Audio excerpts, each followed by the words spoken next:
hard time keeping us supplied around these parts. So, you know, there's more people in Chicago than there is. Ooh, there's a wasp.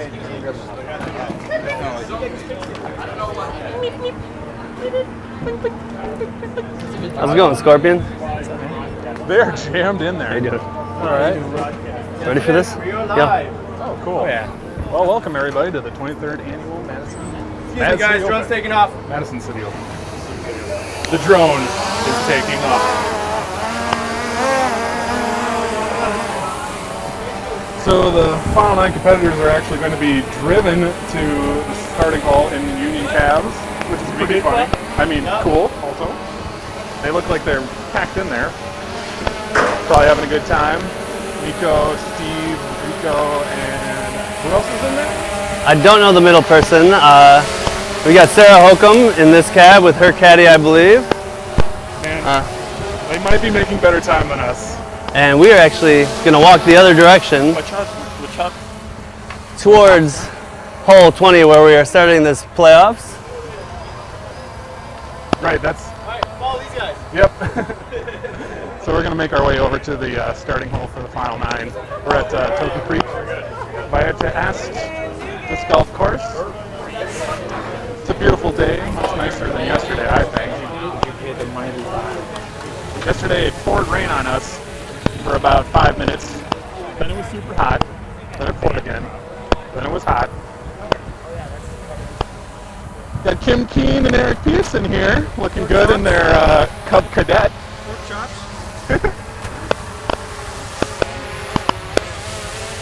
I think Eric was actually the TD for High Stand.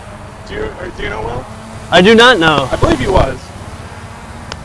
And Kim played in the Open Division. We have over 300 players here at this event, with more than 60 volunteers that helped up. Yeah, a lot of people came out. A lot of locals played.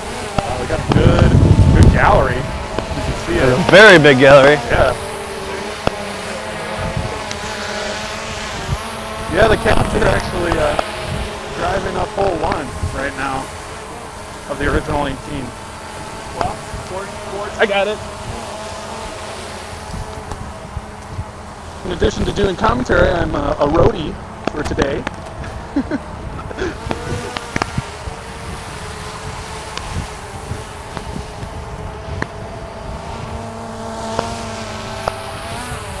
So it looks like they're actually, they're teeing off on hole 20, which is the second hole of the latest 9-hole addition to Token Creek here.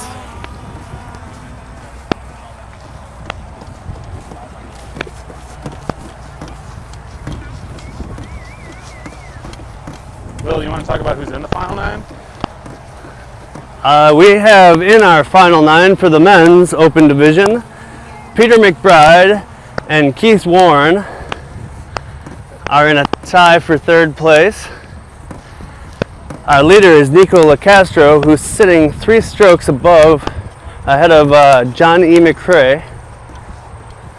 And this Final 9 is the new 9 holes at this now 27-hole course. It's been in existence since 2012. The new holes. And He's Warren pumping up the crowd. He's relatively local for the other guys. Oh, grab that cable. Could you, Will? Won't you? Keith Warren's not only a local favorite, but he's also the 2014 Mad City Open champion. Again this year he is coming back from the 3rd card to make the finals. He's got a lot of work to do to get anywhere near the leader, Nico LaCastro. Yeah, we talked to him a little bit before the round, and he's out to just have a good time and show off probably. Don't count him out yet. Let's try and keep close together. I think we should get behind these. Yeah, he actually had a really hot morning round today to make the final card for the Final 9.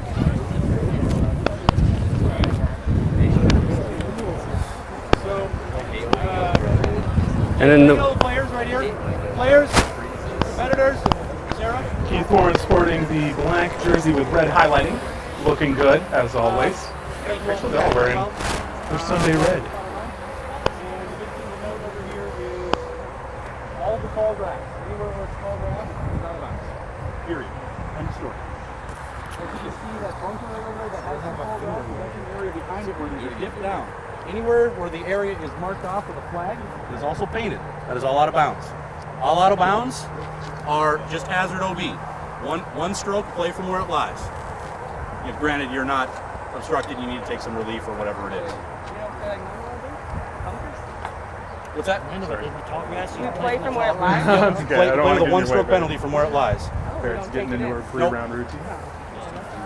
Our assistant tournament director, Nick Lum, explaining the rules to the final nine. Oh, that wasn't a person.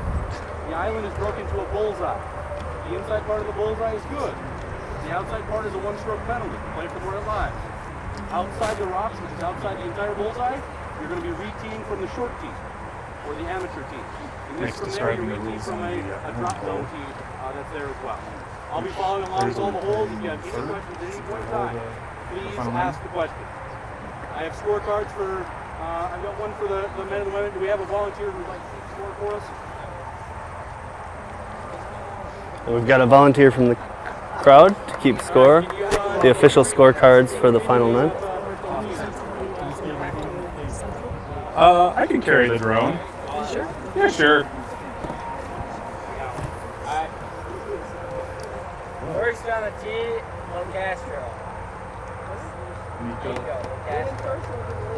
All right, ladies first. All right, ladies first. Nico would like the ladies to go first and test the wind for him. Followed Okay. by Barrett White. Here next. First to tee, Barrett White, two-time Women's Masters World Champion. I ditched the drone already.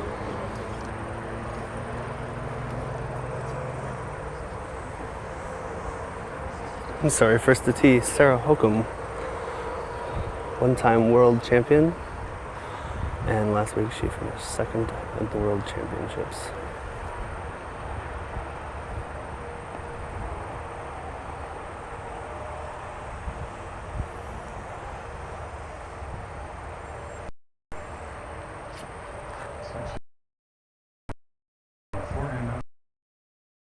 Just throwing a very safe shot into the fairway. As Nate mentioned, there's a lot of OB on this, so probably. All of the tall grass on and all of these holes is out of bounds.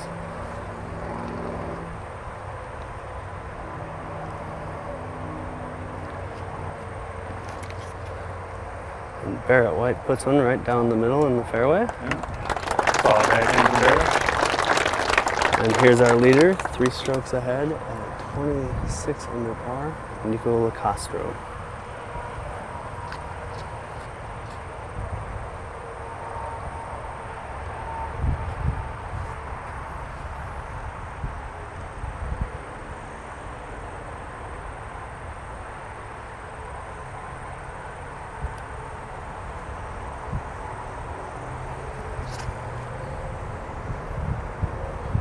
Nico throwing a pretty safe hyzer. Just past the tree. It's a good place to make par. Now we have John E. McRae on the tee. He's trailing by 3 strokes.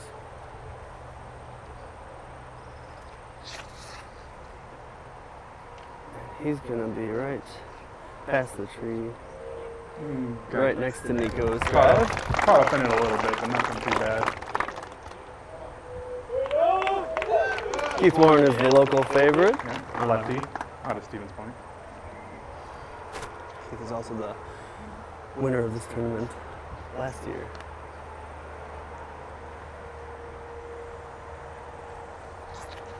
He puts it out over the rough, but he knows that's going to come back.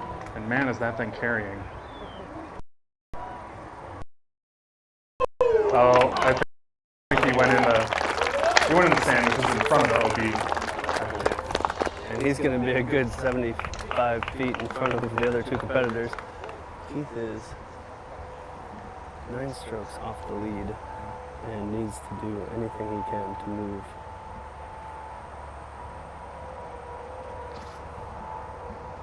That was Peter McBride's drive. Yeah.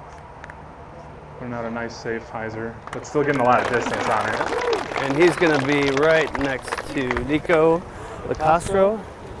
Should we try And and...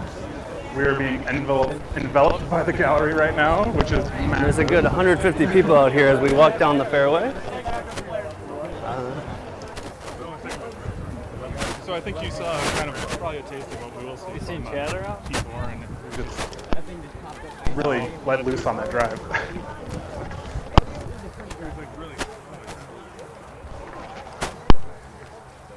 So we're walking down the fairway of hole 20, the first hole of this playoff. This is a 550-foot hole. I think it's not a difficult hole. The OB certainly makes it a lot harder. And we're hopefully just photobomb the back of a Steve Rico selfie. Group selfie. Nico in the group. Steve Rico is acting as Nico's caddy for this final 9 holes. And first to throw their upshot on this 550-foot hole is Sarah Hokum. Looks like she's going to throw some sort of driver. Sarah's generally known as having one of the best forehands in all of disc golf. So it looks like she's lining up a backhand here. That's what she did before, though. She was lining up a lefty backhand, but then she threw the forehand.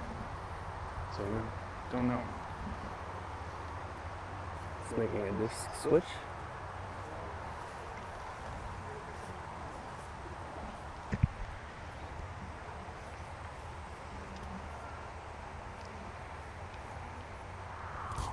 When we're walking, you can cover that.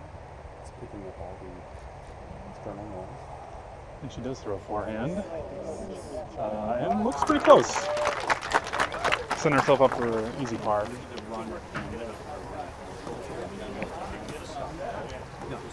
I wonder if we could get ahead of the gallery. I think. And here we are on Barrett White's second shot. She's wasting no time.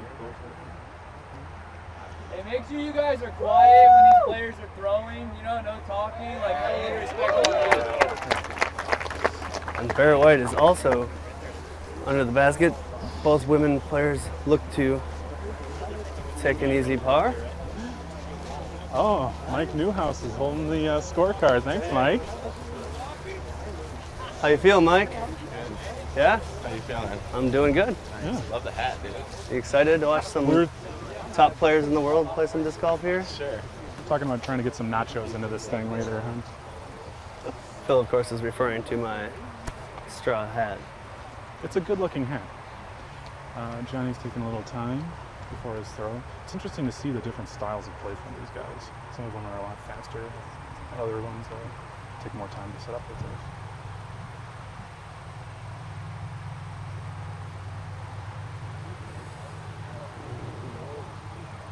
Nice shot by Johnny McRae. Players do have to take caution. There is out of bounds directly behind the basket. All along grass here is considered out of bounds. I think that was that overstable.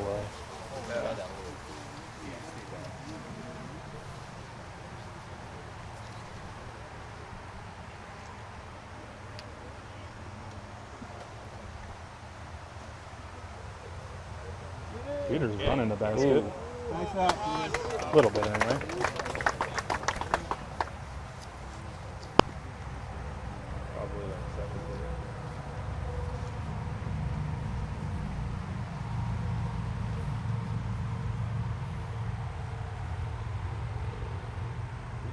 Nico is definitely going for it.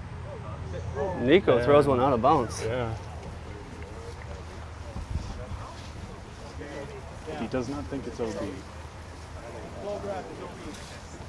And Nick just informed him that he did go out of bounds, I believe.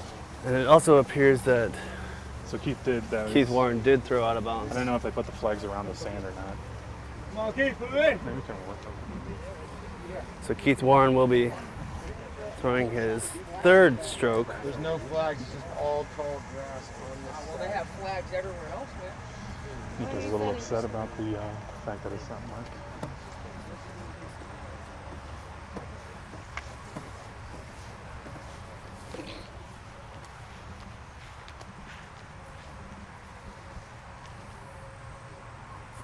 Warren with a 50-foot putt over the bunker, and he'll probably take a 4 from there. He didn't take any relief from the OB. I wonder what the ruling was on that. The rule from the OB is all OB and tall grass, minus the island hole, is played as a one-stroke penalty, but you play it where it lies. So Okay. if you land in the tall grass, You still take it from your line. That makes sense.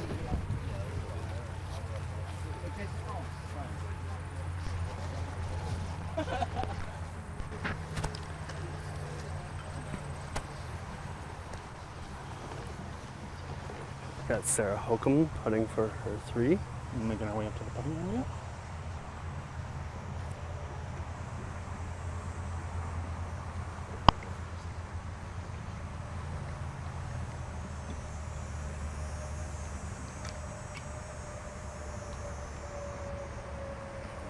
Oh, and Holcomb goes in and out of the basket. She's going to take a 4 on the hole.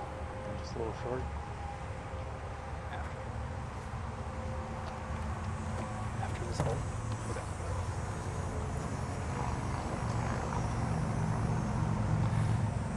And Nico's putting for a 4 as he is in the tall grass, which is out of bounds. I think he may have misunderstood the directions before the round from Assistant Tournament Director Nick Lum.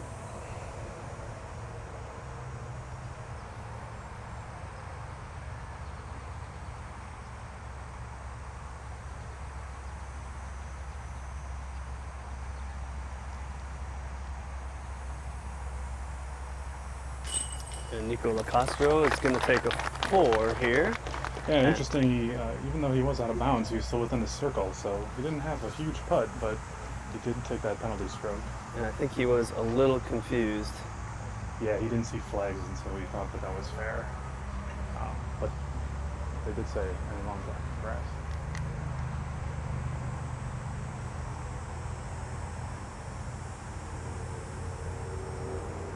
And I'm not sure John E. McRae played that correctly. I believe he took relief from the out of bounds when you're supposed to play from your actual lie. Yeah, There that's might be some confusion here on the top players as to how to play these rules. It is a little bit different from the normal rules. But was he out of bounds? Or He was he was- just taking relief from He was the- taking relief from the out of bounds, Yeah. which I don't believe there is any relief from the out of bounds because the ruling is that you play out of bounds where it Yeah, I mean, lies. honestly, that's an unknown. There's no precedent there. Assistant Director Let of it this happen. tournament, Nick Lum, is speaking with him now, and there may be All right, where's the TV? a penalty involved. I think we are. We're going gonna to get see a rules something interesting, clarification here. and we're going to want to see what's happening here. It appears that it's just confusion that you got to there was OB, you could take a lead. Yeah, and I asked, and you said yes. You said I see it, and you said yes. So I mean, I said you're not OB. That's all I said was you're not OB. I didn't know you moved your disc in. I wouldn't penalize you for it, but it's just misunderstanding. Let's play on it. Alright? But no more. I mean, you can't either thing. Yeah. I'm just saying. This is confusing. You asked the question and it just you didn't know what was going on at the moment. I'm sorry. And apparently Nico is We going should get to a clarification on what the rule is going forward, though. possible Just- rules violation by John E. McRae slide. Well, I don't know if that is a violation or not, personally. I think there's room for debate there. Are they done putting? They're done putting, yes. And we are going to take a quick break as we walk to the next tee and give you a commercial from one of our sponsors. Hey guys, how you doing? I'm Bomba Rico with Legacy Disc. This is my brother Steve Rico. Today we want to introduce to you the new Protege Ghost. The Protege Ghost is a long-awaited product for Legacy. It took us a long time to get this right, to get it perfected to where we feel it was ready to go. So today we're about to introduce and show you the flight path of it.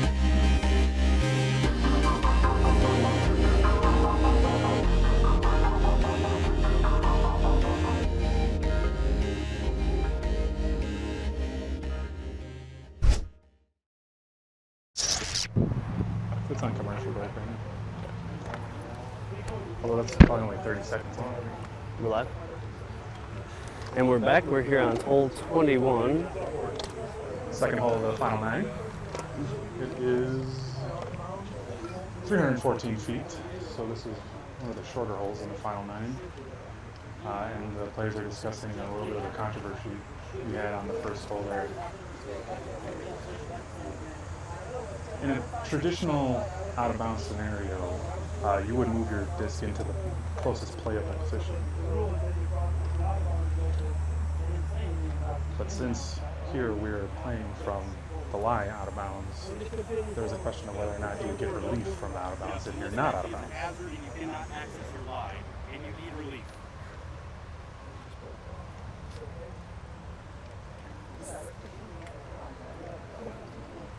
Still some confusion. I think we're getting it straightened out here. And we're back.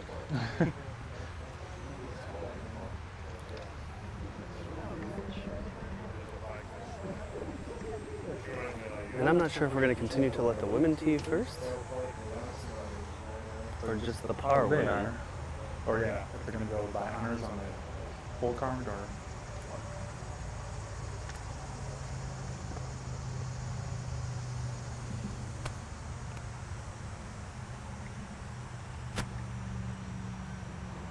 Eric's drive a little low on this hole. But safe. She's going to wish that she would have thrown that a little higher. Yeah. This is one that they can really go for, I think.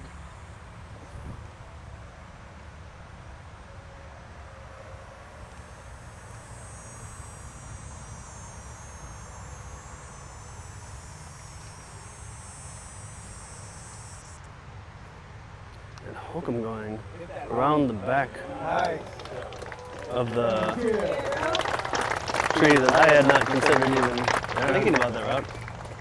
There's a lot of open air there, and she took advantage of it. Since 2012 when these holes went in, I've never seen anybody take that route, and it worked quite well for her. Okay. Johnny McRae with a quick drive. And he's running right at the basket. He just turns away, pretty confident in his shot. It's a good looking throw. Peter McBride to tee next.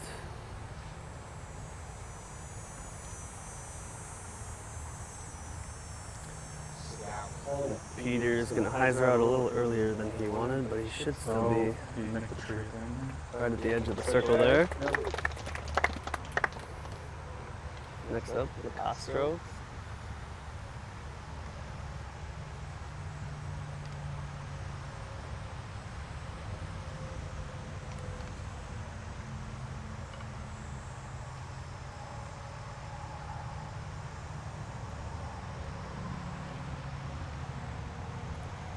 Castro's going to hyzer out a little early too, and there is out of bounds over there. It looks He to didn't be reach safe. it. He threw more of a line drive shot with a driver. Some of these guys are throwing mid-ranges. I think Warren is also going to take the hyzer route as he's a lefty.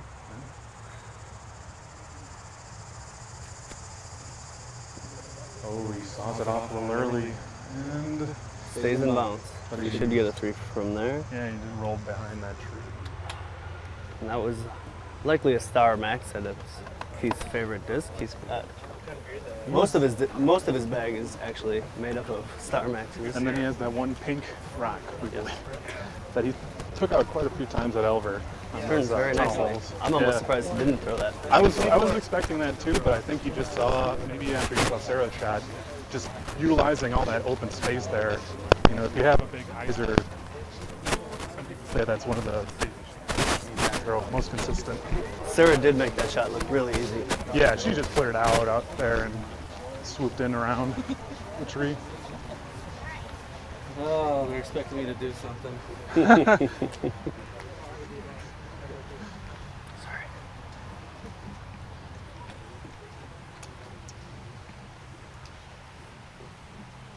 I think we just heard Keith contemplating the way he can show off the most.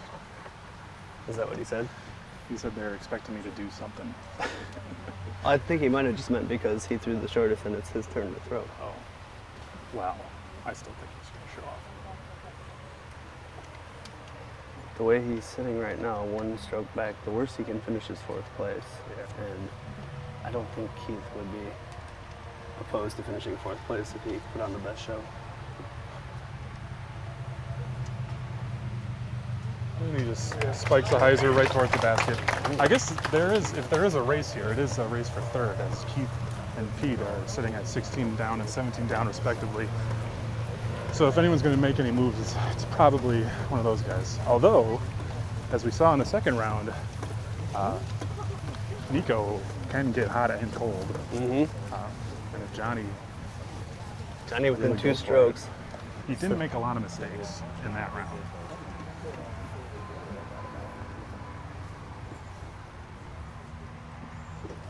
Barrett, a nice up shot.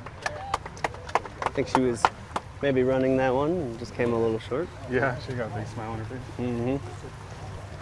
It's hard not to try to put a good shot out there with this gallery. Yeah. Probably, I would say, over 200 people now as we join the rest of the group who's walking ahead.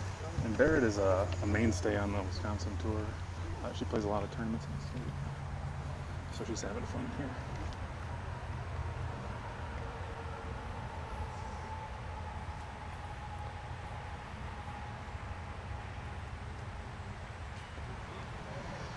Peter had a branch hanging down in front of him, probably affected his ability to get that shot up in the air more.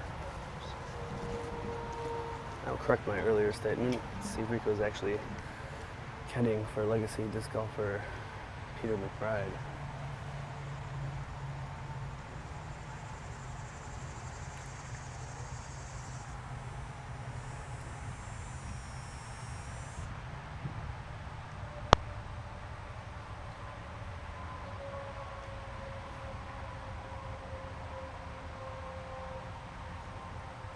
Oh, and Holcomb just a bit short on the drive and just a bit short on the putt.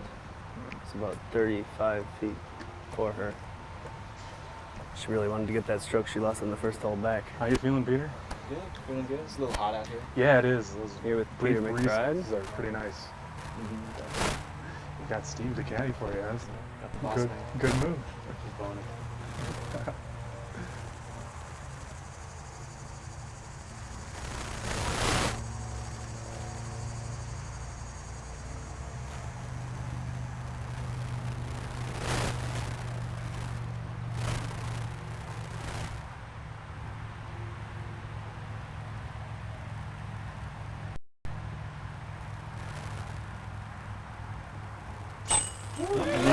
And Nico getting the stroke back that he lost on the first hole. Peter, what's your strategy here?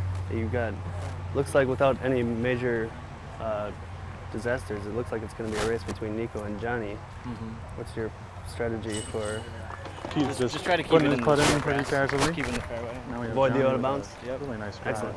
Good luck to you. Thank you.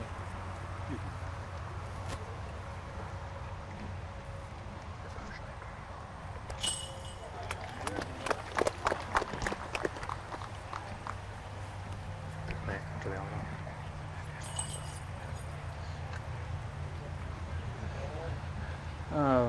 The women are just tapping out. Everyone's got some just drop-in putts here. And Nico took the 2 and everybody else with a par? Johnny McRae also Oh, with a okay. nice 2. He's just so casual on his drive. But we're going to go to commercial again here as the players make their way to the next hole. I hope so. We'll see. If your idea of a hazard is someone else's idea of a vacation, that's not our kind of golf. But if you're 6 feet deep in a man-eating thorn bush, and you're lining up a hyzer flip in a tornado, and you're aiming at a green surrounded by Krakow shark-infested lava, and you're thinking, I've saved par from worse, then at Legacy, we've got your back. If you want to saddle up your khaki pantaloons and ride around in a go-kart, you could call that golf. But here, we play the other kind.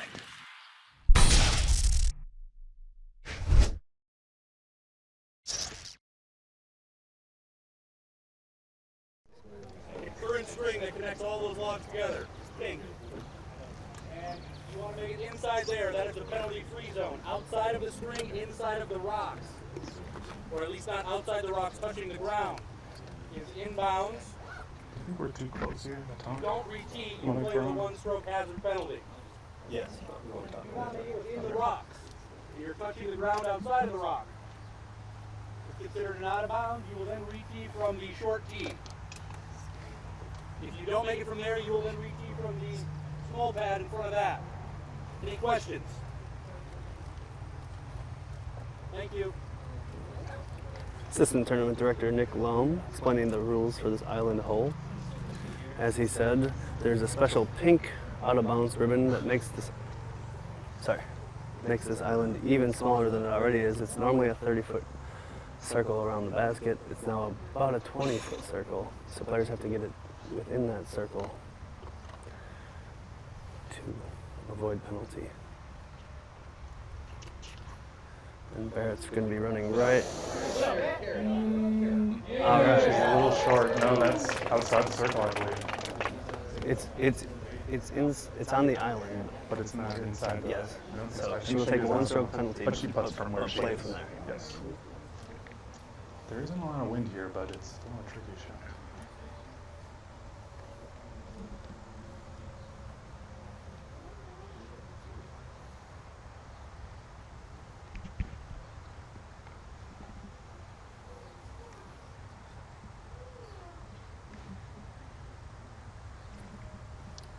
Sarah with a high spiking forehand hyzer. Also in the chips, but probably in the penalty zone, she probably will take us one-stroke penalty and play from there as well.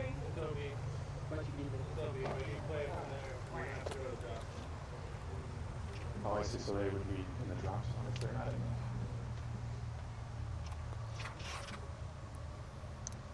That looks good. And John E. McRae is about 10 feet from the pin.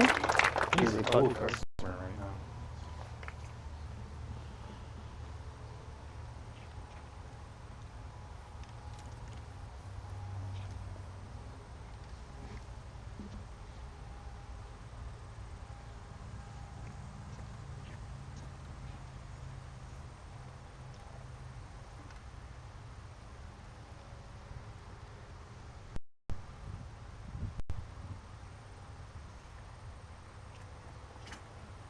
Nico going with the high hyzer. Oh, and skips out the back of the island. That's going to be not only a penalty throw, but he's going to have to rethrow from the short tee.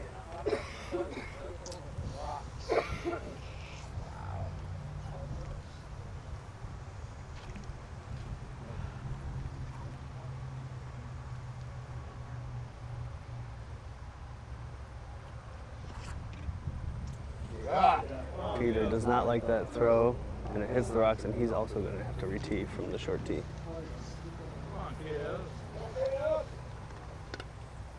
Fans cheering for the hometown favorite, Keith Warren. It looks like he's taking that max out again.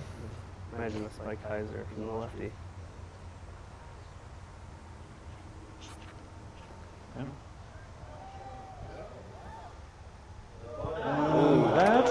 It's hard to tell if that's in or not. It's in the circle, but I think he is still going to be taking a penalty stroke from there. He might be. So it's interesting. I do think people, or golfers, like the hyzer on this hole. It seems like it offers the most control. But what I was going to say is, this is kind of what we saw in the second round, where Nico, when he's on fire, he's basically unstoppable. But the consistency of Johnny McRae, I mean, Johnny's sitting right there, and Nico just went out the back here. He's throwing 3 from the short tee here. Yeah. So this could be a 2-stroke swing. We could see a time. Oh. And he almost winds up outside of that circle with a hit on the log. Yeah.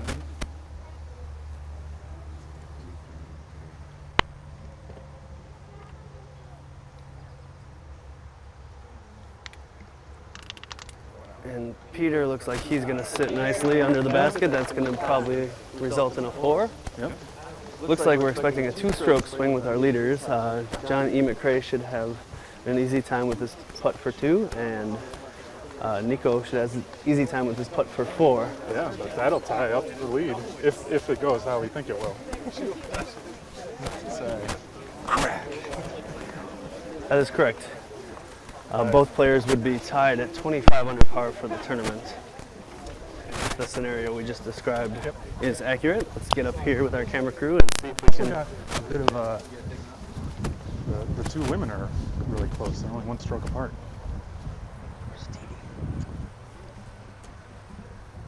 Barrett drains her putt.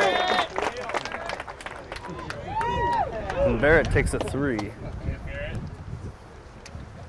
And Keith was looking for Nick Lone, the TD. He probably has a question on the rules.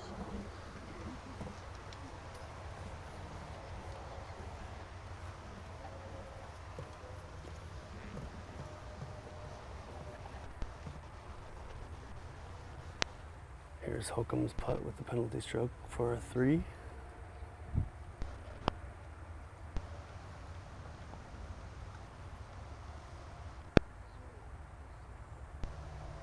Oh, and she leaves it short.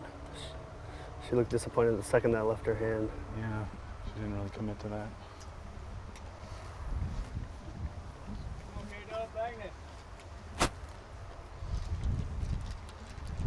Oh, and Keith is fair. Keith is safe. Oh, but no, I bet she was asking if he gets relief there or not. And as it, I'd be interested to know because as it's been clarified, the hazards are played where they lie, so he will not be penalized for standing in the hazard area. Oh.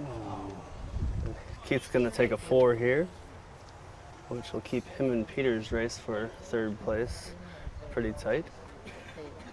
We're essentially watching 3 different contests here. We're watching the battle for open men and women, and also the battle for 3rd place amongst the men.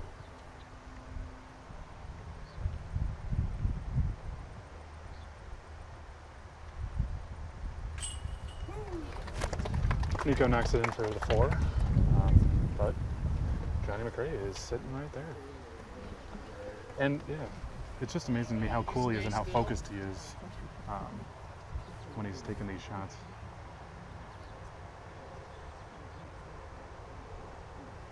You can tell he's been in these situations before, and he's just approaches it like, you know, like no one's here.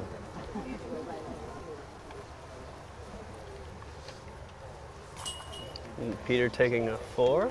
So we've got 3 4s from the men's open with Johnny McRae taking 2 strokes on the field on that hole. And both women taking a 4. Yep. So Sarah's should be at +8 now, and Barrett at +7 for the tournament. But with one of them throwing backhand right hand and the other one throwing forehand right hand, it's interesting to see if the hole favors one versus the other.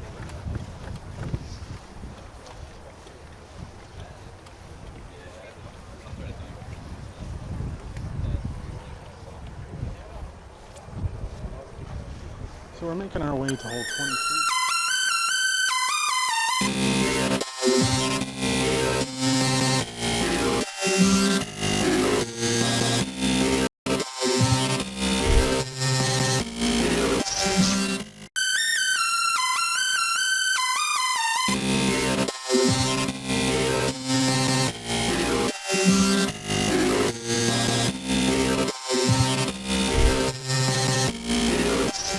After they just tried to make really nice placement shots on the previous hole.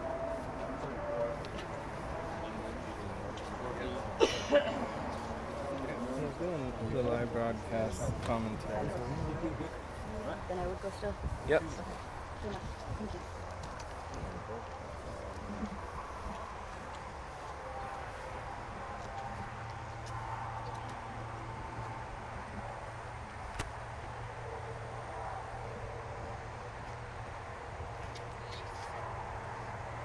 Barrett with a laser right down the middle of the fairway. Great shot.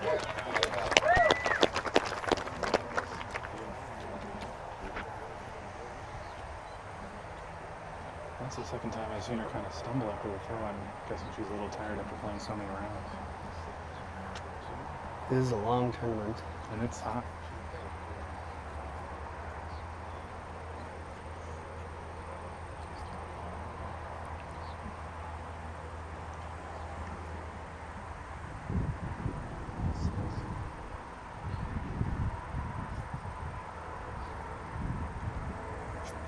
is going to go Wow, out she's of going bounds. way left. She tried to get around that tree on the left side to come back into the fairway and just didn't get any hyzer out of it. Probably threw it a little wider than she wanted to, too. Too wide or too low, either one, probably. John E. wasting no time on the tee. He puts Looks like a safe hyzer, and it is safe. And as the top 2 players in this tournament have just tied themselves up, we're going to look at one of these players to make a move, or one of these players to wait for the other one to make a mistake.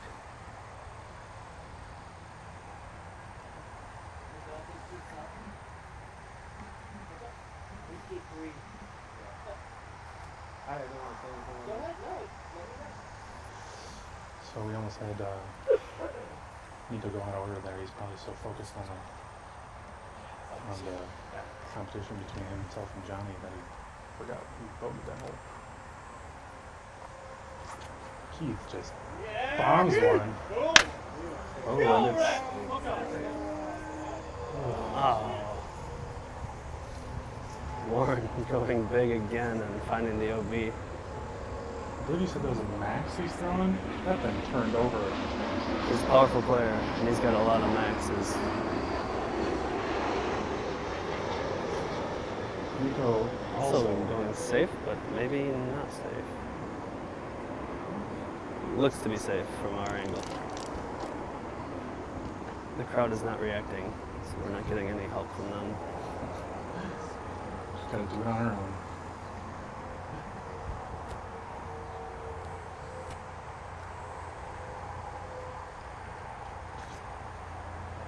Peter McBride going big. And Heiser is getting a little close to the out of bounds, and he gets a favorable kick. Yeah. These guys, when they're throwing far, they are putting it 50, 60 feet up in the air almost. You get a lot of air on that.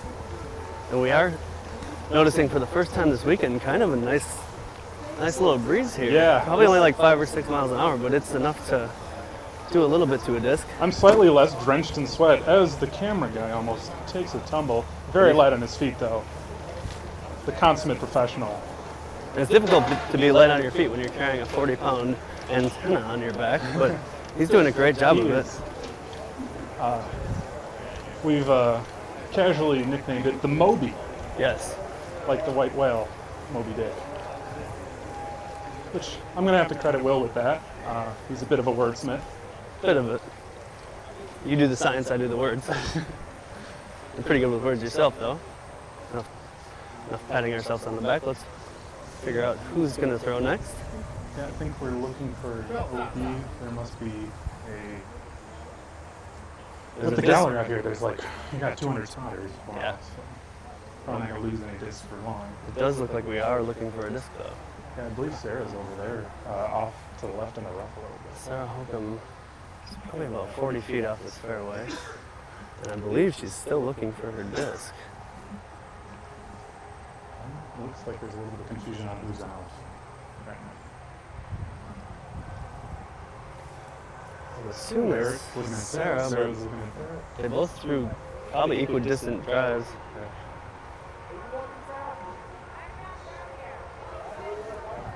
Oh, I think we can get some help from the crowd for this. Yep, we have a lost disc, and the crowd is going to come out. Get this kind of reaction when I lose. Yeah. We've got it. She just wanted to avoid going in front of Barrett's lie and distracting her. So The disc is found. It looks like it'll be Barrett's turn to throw. And she's going to throw a disc with Mickey Mouse on it, no doubt. Looks as both discs she was choosing from had Mickey Mouse on them.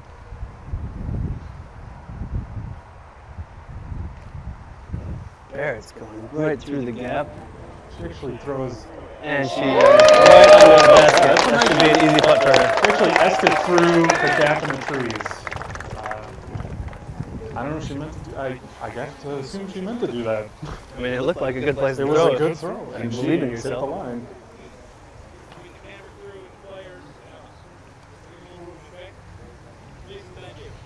TD asking the gallery, not the crowd. The players too much. As we mentioned, there is some competition out here for this final 9. Sarah Holcomb's got a pretty straight line to the basket, but it's still about 250 feet. She's going to have to either throw a laser or it looks like she's eyeing up going around the last tree on her left. An interesting decision to go that wide.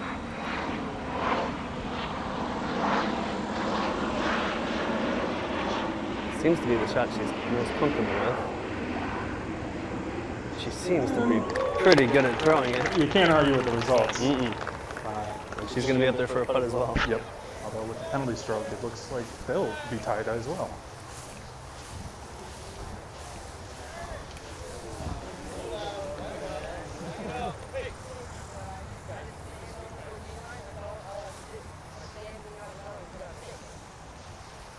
Oh yes, that's weird. So Nico's commenting on how he will be standing out of bounds, but his lie is inbounds. But I believe that's a correct ruling, considering if it was out of bounds, he would also be standing out of bounds.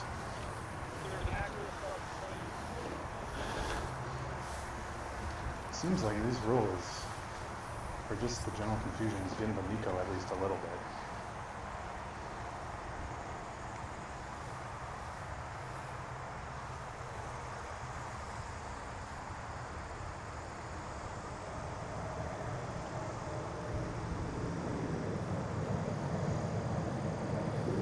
And it seems to be much to do about nothing, as Nico has no problem throwing from the long grass. But as long grass is only a penalty stroke and not an official out of bounds that would warrant relief or moving back into the playing surface, there was no issue to be had. John E. McCrae. These guys are just making these upshots look as easy as pie, which they are for them. But again, easy 3 on a 515-foot hole is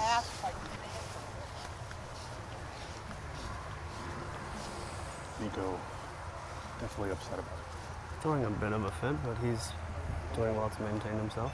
Maybe he can Give a shout out to Mike. transfer that energy into his throws.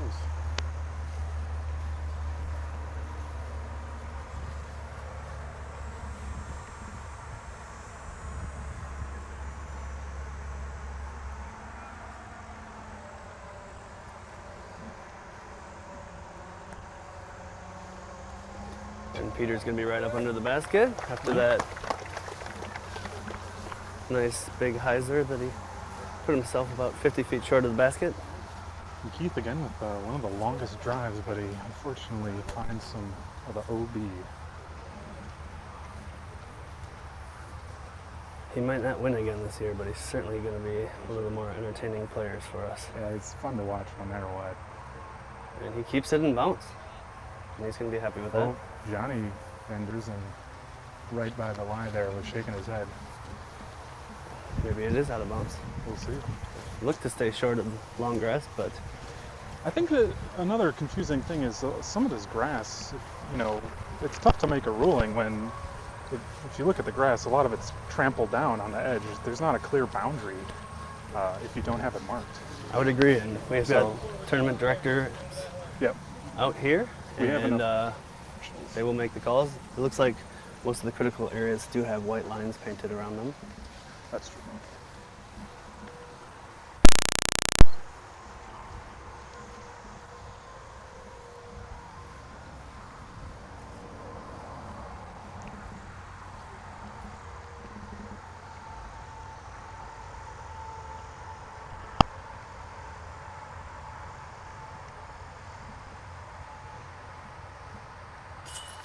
Sarah puts it in for a 4.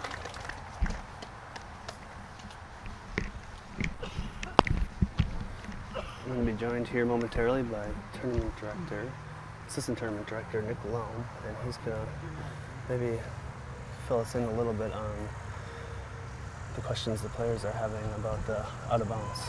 Yeah, we've got a couple things going on here. On the first out of bounds hole, we had Johnny McCrae play within a marked out of bounds. We are currently ruling that as a hazard OB and playing from the actual lie. So he wanted to take a meter of relief from the out of bounds, which you would normally do in an event. You'd be afforded that ability. Just a pro move on his part. the true bit of experience. He was able to take advantage of a little loophole we didn't address in the initial rulings. He actually asked the other players for permission to take the relief. They agreed to it. He moved it, putted it. Essentially, the players who were in agreement to let him take the relief didn't understand that he wasn't actually out of bounds. So that's where things got a little tricky. So it's not out of bounds, it's just a penalty throw enforced because the player didn't land in the short grass. Yes, sir. And so we've seen everybody else has putted out here, and we're going to walk to the next hole, but just wanted to thank everyone for tuning in, whether you're watching this live or at a much later date. And I want to thank our major sponsors for the event, of course, the title sponsor, Legacy Disc, and all that they've done for us, including bringing their team of players out here to perform clinics throughout our area all week. We also want to thank Ale Asylum, Union Cab, Glass Nickel Pizza, and Dynamic Disc for their amazing support. Let the players through.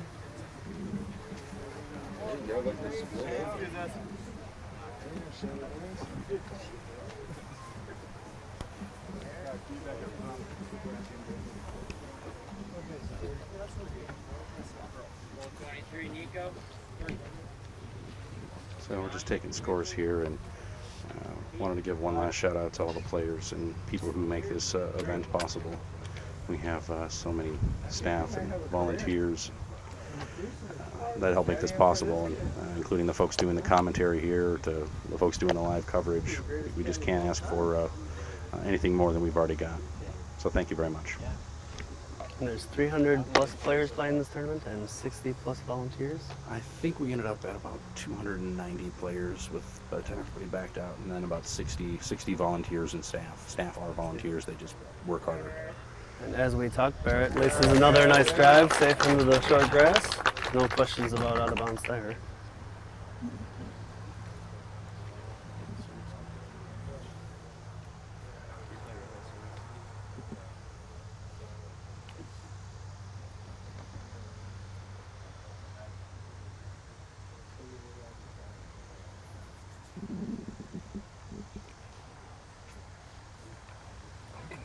Holcomb with a turnover drive, and she's going to wind up a little bit past the Barrett White drive. Both of them should have good lives for their up shots.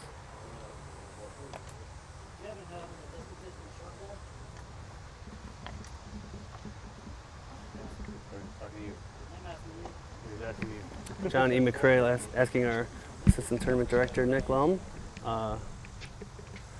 if he knows the distance from the short pad.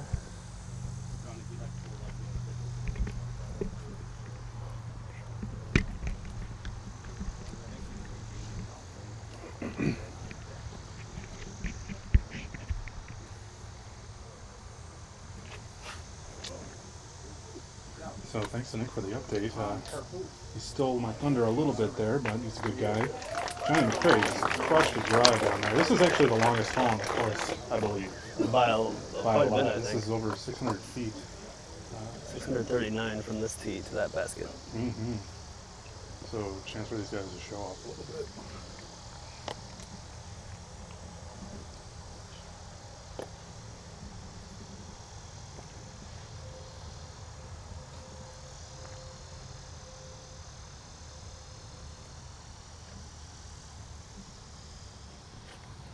Nico going with a huge hyzer, and that's going to be easily That safe could in the reach the fairway. tree, though. No, so, but that's a huge throw.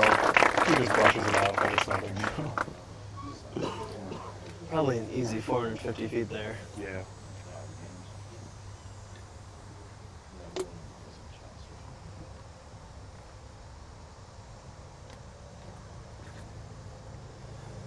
And another safe-looking drive. Yeah. Big hyzer from these guys. When we say safe, we mean over 400 feet Yeah. safe. And there's no doubt Keith Warren wants to be the furthest drive on this hole. Yeah. There's some tailwind, so these guys could really air it out. If he gets a hold of this one, he's going to jump back in on the walk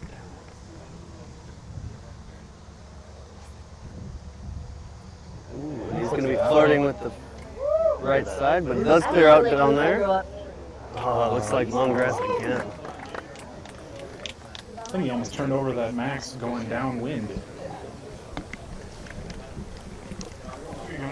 And our assistant director of the 23rd Annual Mad City Open, Nick Lelm, is going to be joining us here again. Hey, sorry to blow everybody up, but wanted to make a quick point of emphasis about the support that Legacy has done for this event. And if you haven't heard or noticed online recently, we've been selling some fundraiser discs for the Mad City Open. It is the new putter from Legacy, like a Prowler. It is a beaded putter, very similar to maybe like a Wizard or a Judge from some of the competing companies. It is their beaded putter that they've been waiting to release for quite a long time, and they wanted to make it right. They feel very happy and confident about it, and they pre-released them to us, allowing us to sell some for a fundraiser to actually pay for this coverage, and to help us with some other costs of some things we felt were a priority. And they were just really, really great with us in terms of just getting us those discs and letting us sell them as the only person selling them on the planet for about a week and a half's time. And Steve Rico told us in our pre-broadcast, test broadcast, that this new beaded putter plays well for push putters. Most of their other putters are more spin putters, so this one fills the gap for players who prefer to push putt. That is absolutely true, and I, as somebody who push putts and spin putts, I immediately put the Prowler in my bag. We'll see Barrett White approach here to the basket. She is a very nice shot on the right side of the green area up there. She'll have about 100 feet to work yet. Good. I like the card. Thank you. And our other broadcaster Phil has rejoined us. I'm back. Nick Lelm is returning to his tournament director duties, keeping his eye on things. See if anyone's got something to yell at Nick. He's certainly getting a workout today He in this is. finals with these new rules. Poor guy. But he handles it well.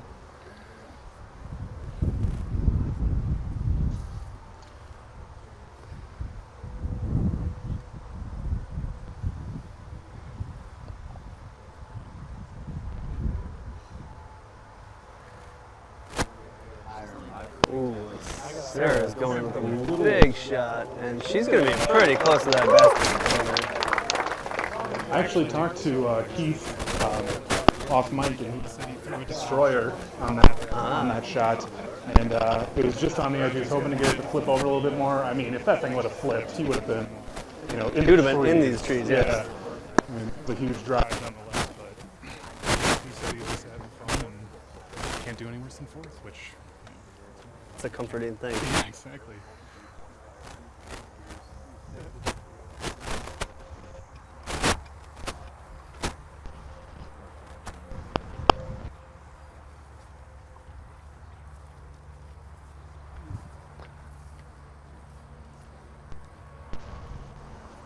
That was John E. McCrae's upshot. Maybe a little short of where he wanted to be.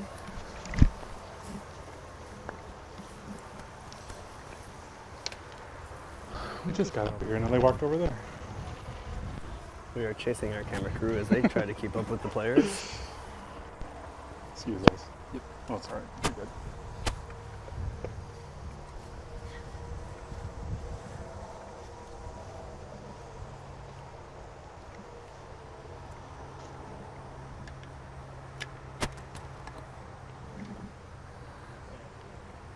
Get it. Oh! Did he get any? Peter McBride might have hit metal on that even. I don't know. It was really close. And he didn't leave himself too far past the basket either, Yeah, which is, he's going to be happy with. That's a tough shot to punch it in underneath all the trees like that, but he did it.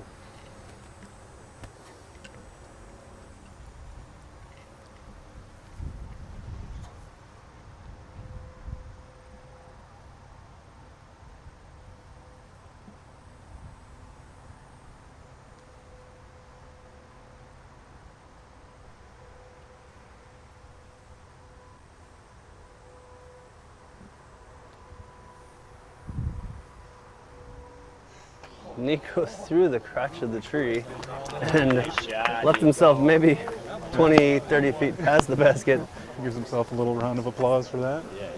Certainly, that tree was not part of his plan. No, I mean, Peter made it look easy, but there's a lot of trees in there and not a lot of airspace. That's true. Keith Warren, And Keith Warren with right? the furthest drive is... No surprise there. Crowd has found his destroyer, and he's going to take a penalty stroke here, but no doubt, sitting 2 strokes back with only a couple holes left, and in 4th place, the worst he can do. He's probably going to try to put this one in for us, too. Yeah. I wonder if he knows that he's so close to 3rd. He probably doesn't care. He's putting it over the top. And it's a little too far. Huh? Not a lot of action on the skip.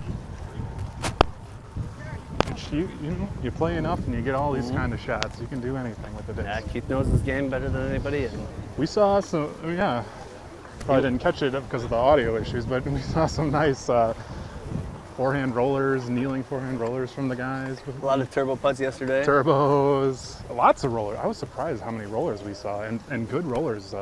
Johnny McCray, threw that roller on, what hole is that? 9 at Elver, parked it from the lawn.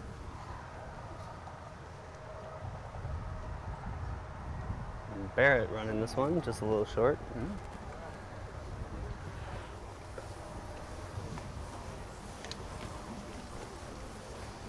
Barrett is an interesting player. My wife, who used to play pro, played quite a few rounds with Barrett, and Barrett has so much energy that she would be doing push-ups before she would throw because she just has energy. Like she was saying, she paces. She's just an athlete. And when we had this delay, we delayed this start of this final 9 by about 15-20 minutes, and she was just ready to rock. Like she wanted to get out here. Ready to go. She's like, "Where's my cab? Where's my?" Oh, maybe we should move a little bit here. Hide behind our camera crew here.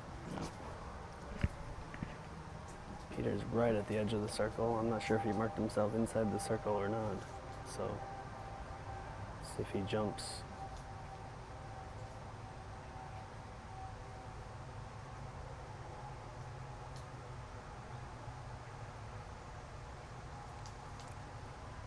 I've been watching these guys, and it seems like they're not jump putting if they're right around the edge half the time. Personally, as a player, I like to jump putt if I can, but these guys just have the arm strength; they don't need to. All right, we got John E. McCray here, also on the edge of the circle, right inside the circle. He puts it right in.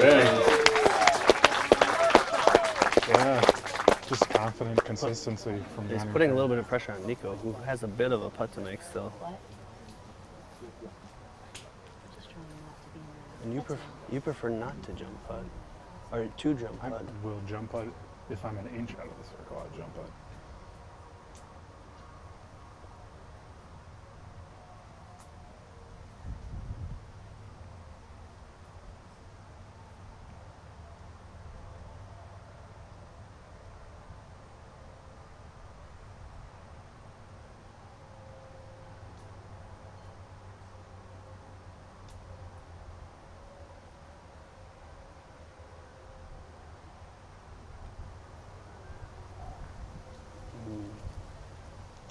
Oh, Nico airballs. Yeah, It was a and, breeze that it came looked- through right as he was putting. It looked like he was going to putt, and he actually held off right there.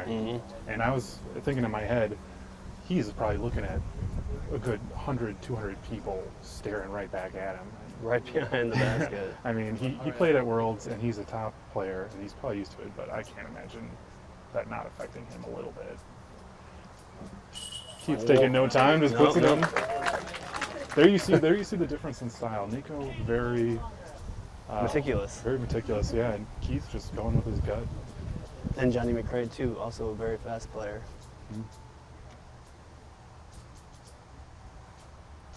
Sounds like someone's popping bubble wrap in the back. Maybe a little comforting in need for one of the players. Might just be awkward clapping. I'm not really sure what that noise Or is. snaps, jazz snaps. Something's happening behind us. Fresh, man. Luckily the players are close enough to the basket that it's not going to be too much of an issue.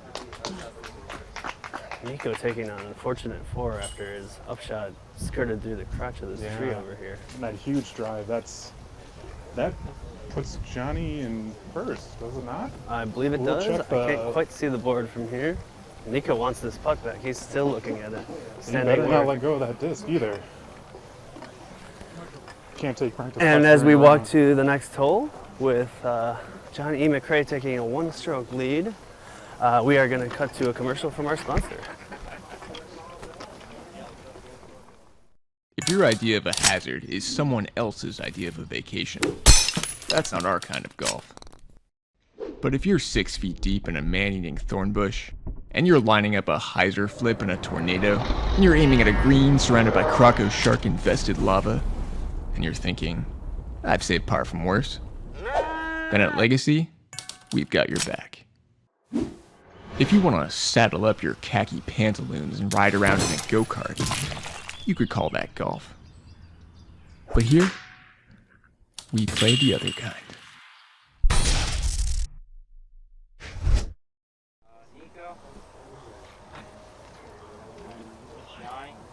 And we're back. This is hole 25. It's 498 foot dogleg left. This the short tee placement actually differs quite a bit from the long tees here. You have a direct look at it from the shorts, but the longs are set back probably 100 feet maybe, and off to the left.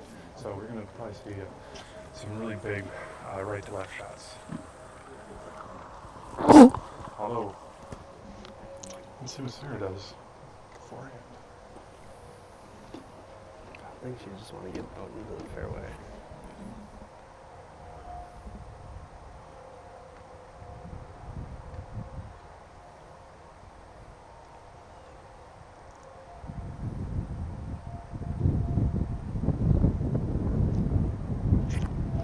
We'll see a rare backhand from Sarah Hokum, and she places it nicely, exactly where you want to be in the fairway. That was a consistent throw for not throwing very often.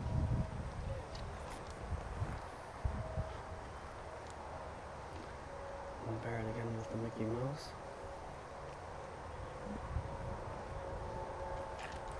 She's sitting 2 strokes back. She'd really like to get a stroke here. She's 2 strokes ahead. There it is. I'm sorry.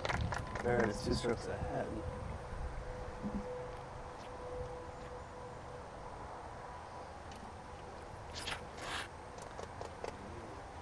Johnny, such a quick release on that. He gets a He lot did. of power behind And he it. doesn't even watch it finish. He knows it's in the fairway. Yeah, he's in the zone right now, I think.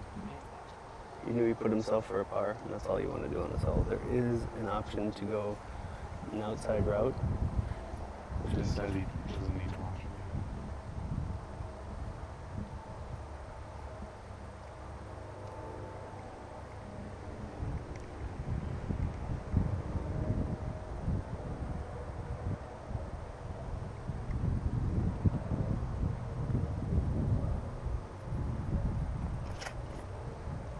Nico going huge. You hear clapping from the gallery down the fairway. That was a big. Kind of hard to see where they're landing from here, but clapping means fairway. And Yeah. This is a hole everybody just wants to get a 3 on.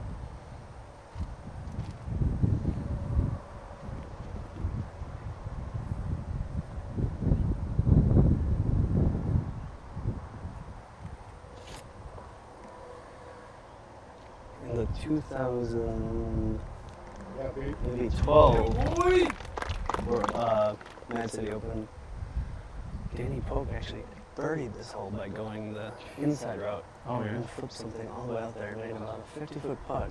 Very impressive from the hometown guy. Well, first he would do it. And he does take that outside route. But he's going to be too high and too much hyzer, and he's probably going to wind up out of bounds. The crowd's might actually- scattering, and he's he way out of bounds. He came all the way back. It looked like it just got the nose up on it or something. But that is the route to get there. Yeah, and he can do it too, you know. If he hit it just right. Yeah, I think if you give Keith 3 discs, he's going to put one of them up there by the basket. I'm willing to do that at this point. Let's just give him 3. Yeah. Let's see what happens. Or maybe Keith just needs a couple hundred more people here. Yeah. Our gallery has grown to probably about 400 300 people? There are a lot of There's a people. lot. There's too many people to count. The gallery that is just down the fairway itself is about as big as the one we started with, and that's a good 100 people are over there. But as we said, Keith from Stevens Point, where the Standing Rocks Open takes place, and that is a huge tournament. He's probably not too afraid of big crowds.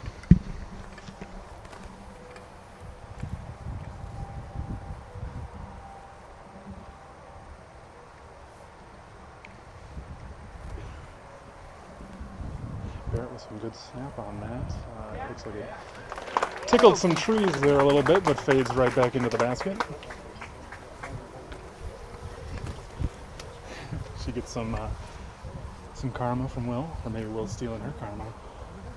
Maybe. I think I need more than she does.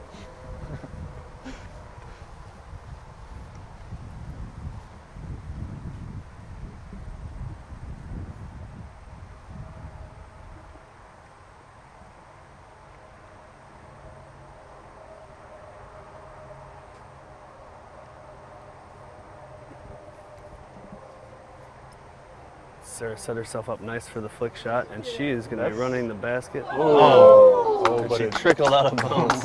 That is unfortunate. We're seeing some exciting throws here, but they do run the risk of going OB. This added OB on these final 9 holes has certainly added an element of drama to the finals. I wonder if they're even thinking about that when they line up the shot, because, I mean, from my point of view, this is you're so used to it not being out of bounds. You're not thinking about that until this is probably hurtling towards OB. That's true, but most of these players are not used to playing here. That's true also. Barrett's been here quite a few times, I'm sure, over the years.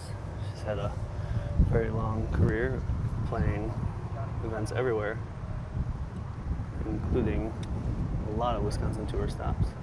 John E. McRae going with a big spike forehand hyzer. That was actually Keith. Oh, that makes more sense because it looked really weird.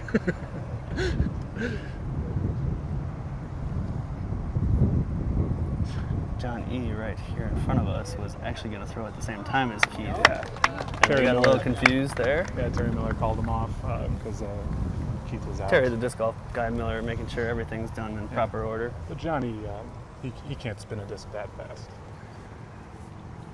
Spike forehand. Looked, I was confused. Will's mind was just blown.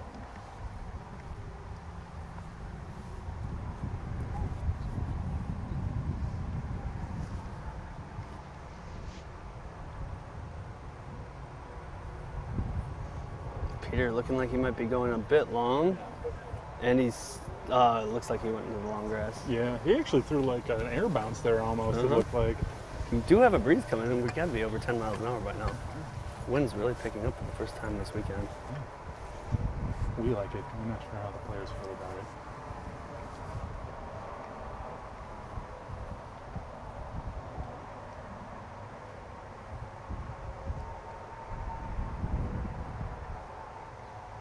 Nico just forces up shot up there. Puts it right under the basket. You might have to back up to put that putt in. Nico's sitting one stroke back, and looks like him and Johnny McRae are going to push on this hole, keeping him one stroke back with 2 holes left. The next hole. What's that?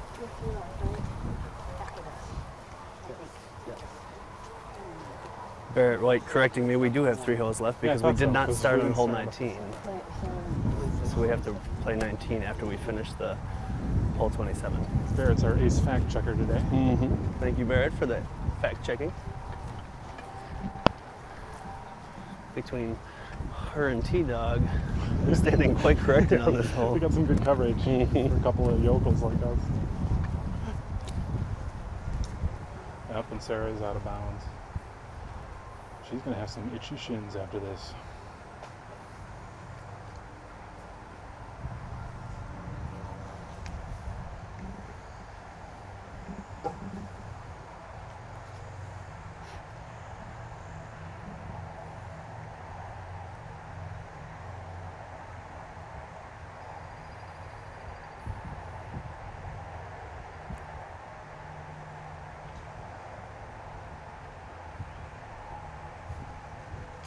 Yes. Puts it in. That's a good putt. Sarah puts it in.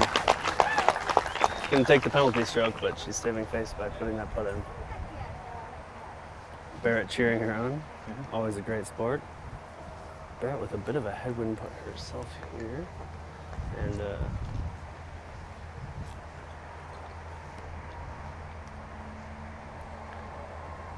oh, and she leaves it short. She's actually going to push the hole as well.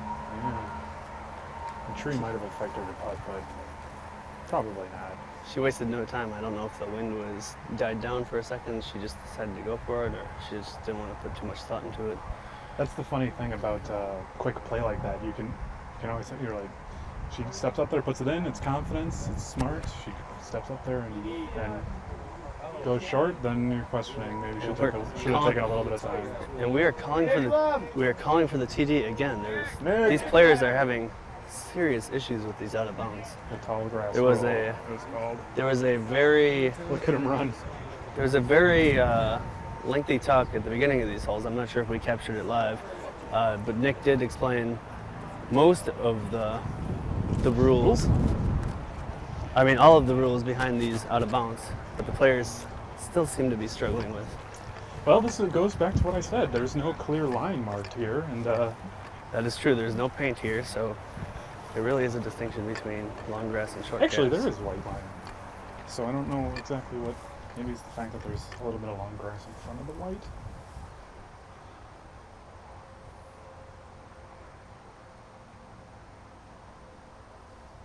Peter puts it in with no problem, and I believe with no penalty stroke. Yeah, where he marked it. He marked it in the fair. Just grass. Inside.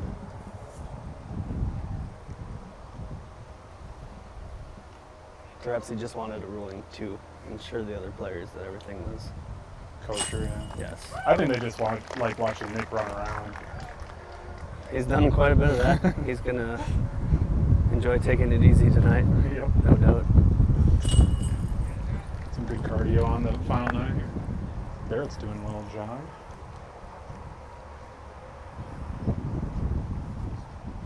Yeah, special thanks to Nick Lum and all the tournament staff that helped put this together. Barrett tapping in quick so she can run to the next That's what tee. I'm talking about.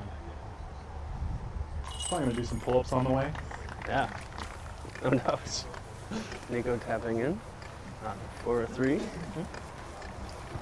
Excellent upshot by Nico, leaving no doubt. Yeah, But it's just an easy little drop in. Oh, I see a nice little boy here drinking some water out of a squirt gun, looks like. he looks familiar. Is that perhaps your child? That's my son, Fox. Fox is looking good these days, getting big. Yep. I remember nice to him see from him. the sidelines of the Ultimate Frisbee games. He's got a bit of a wicked forehand. He can throw it about 20 feet. How many years before we see him in this final 9? Not sure. We'll see. We'll see. If I can convince him.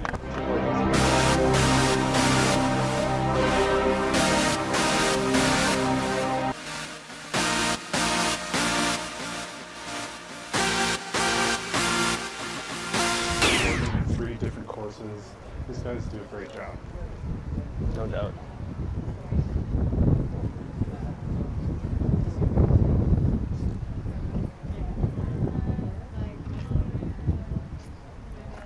Holcomb throwing the forehand. Gallery is not being very respectful.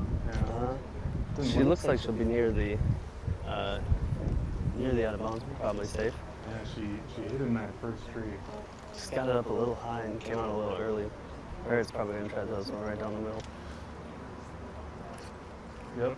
And another Mickey Mouse disc, of course. I believe Mickey Mouse may be drawn on the bottom of almost all of her discs. Yeah. It's always a different Mickey. It's very. Really? She's quite the artist.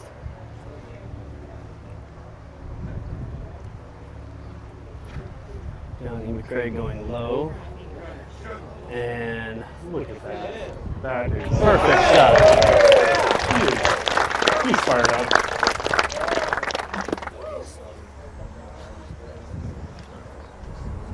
I feel like we've seen him throw that light blue disc on any hole that's even remotely like this with just great consistency. I'd like to know what that is.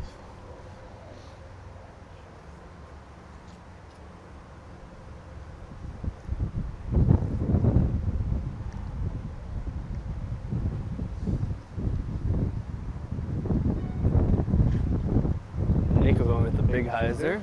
Got a good tailwind, which should drop it down. And he is going to be a little long, but he's still got a putt. I think he's inbounds. That's Yes. that's what you're worrying about Yeah. now. Because inbounds down there is still pretty close to the basket. Yeah.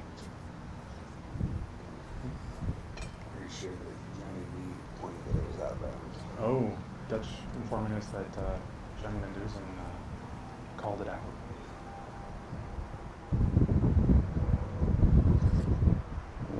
Nice bit of help from our resident crime fighter, Batman. Batman. He's got the Batman hat on. Looking good. Looking real good. And that was Peter McBride putting it pretty close to the basket. Warren's going to have a pretty big spike hyzer here, I believe. It's probably a little bit harder for him to get the Anheuser down. He's trying to put this one in the basket. Maybe a skip. Ooh! There we go. It. He's getting some iPads.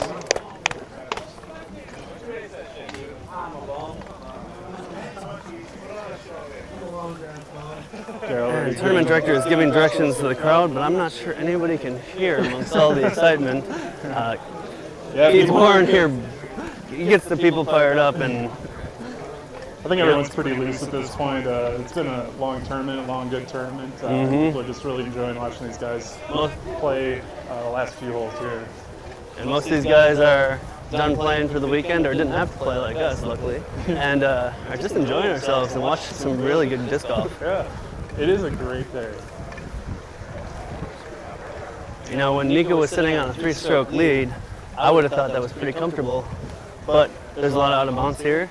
And I mean, you know, he seemed a little frazzled by it early. He did. He was talking about it, talking to himself after throws, still thinking about that.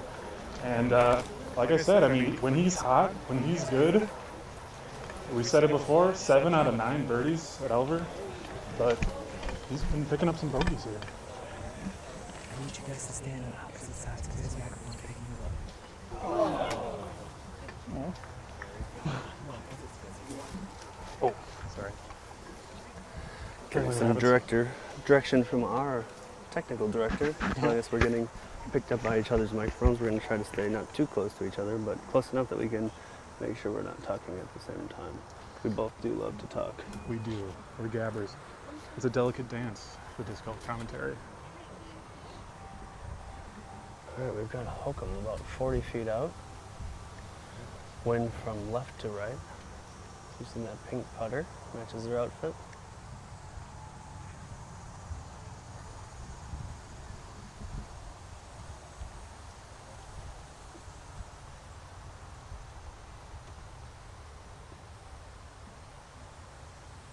Oh, and she leaves it short again. It's the second time we've seen her do that in a couple of holes. She's not very happy about it. Yeah, the putting is a bit of a struggle today from her. You know, these players haven't had to deal with wind all weekend, and now it's starting to pick up. It's kind of gusty right now. Yeah. Well, speaking of the way the players dress, some of these National Tour players have really nice gear. Oh, yeah. Sarah Hokum with some very coordinated outfits. Hat to shoes all match. Nico's got his name running up and down his sides. We saw Dutch in the Batman gear yesterday. And still rocking it today. A lot of red today, too. A lot of the ladies wearing pink. It's funny that you mentioned that. I was actually going to mention that, too. I figure these guys, they dress for success.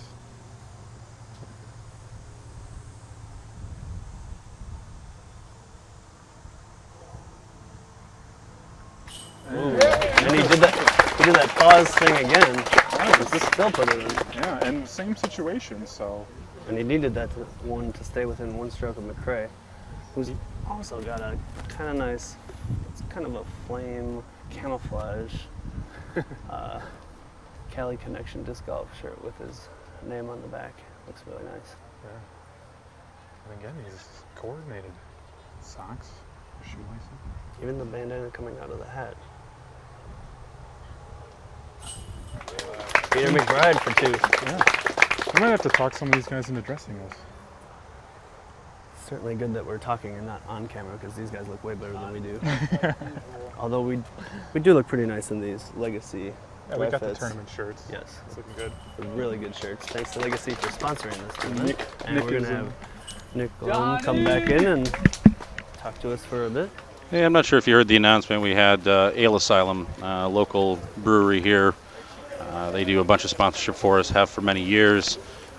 They rolled out canned beer this year for folks who like to boat, go out to the parks, things like that, where glass is not allowed. And so Ale Asylum has generously given us, I think it was 10 cases of beer, which we're currently going to give out to spectators here as we walk to the next hole and trying to get everybody hydrated for the last couple holes.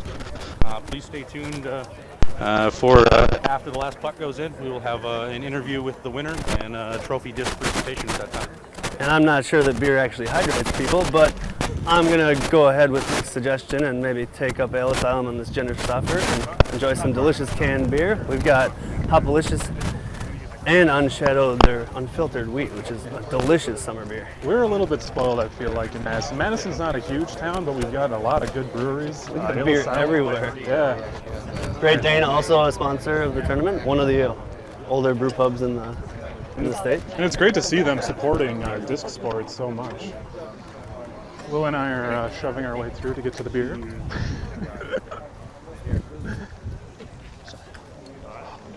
Maybe we'll have to send someone to go fetch us one. Yeah, where is this cooler they were talking It's about? on the cart. Oh dear. Phil, you want to talk about something for a while? Or Sure, I could talk do about the something. play-by-play. No, I could let's- talk. Well, Let's, one of let's- us has let's to get our go. friend Tom here to grab us some delicious donated Ale Asylum beers from the cooler back there.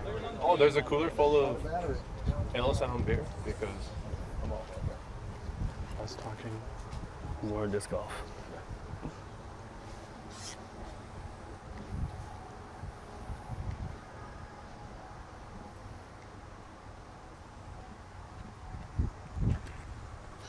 And Barrett's low, but fairway. Safe. No worries there. You definitely don't want to go out of bounds at this point. And I think she's still ahead by a few strokes.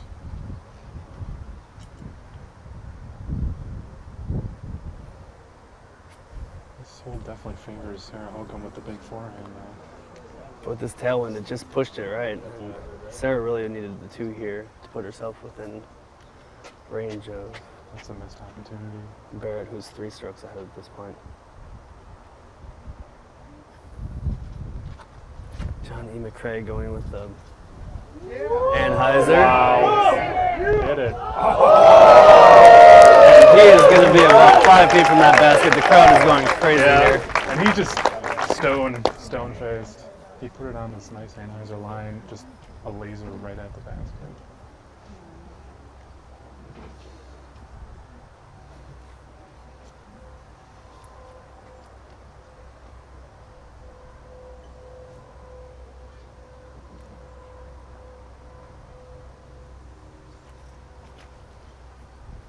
Nico going with the big Anheuser. He's looking to put it Yeah, in. a little bit of more of a hook, but it's fading out. He's going to be under a pine tree, but in the front side of it, I think he should have a putt from there.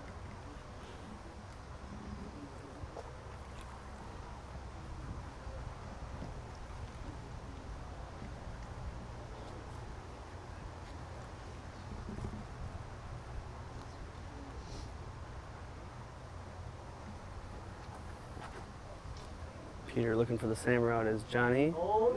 And it's holding it. It's holding it. The wind's pushing it out, and he's going to be stopped by the pine tree. That could have been out on the street. Yeah. It looks like the wind puffed his up a little bit. This hole's 400 feet. The street's about 450, and I think Peter could have been there if those trees weren't there. Yeah.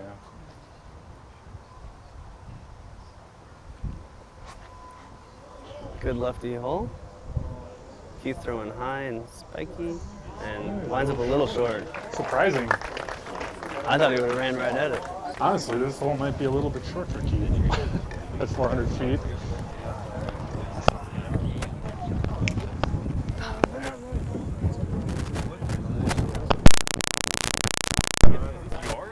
Everyone loves to see it.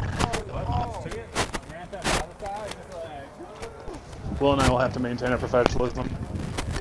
Just for 2 more holes? That's all right.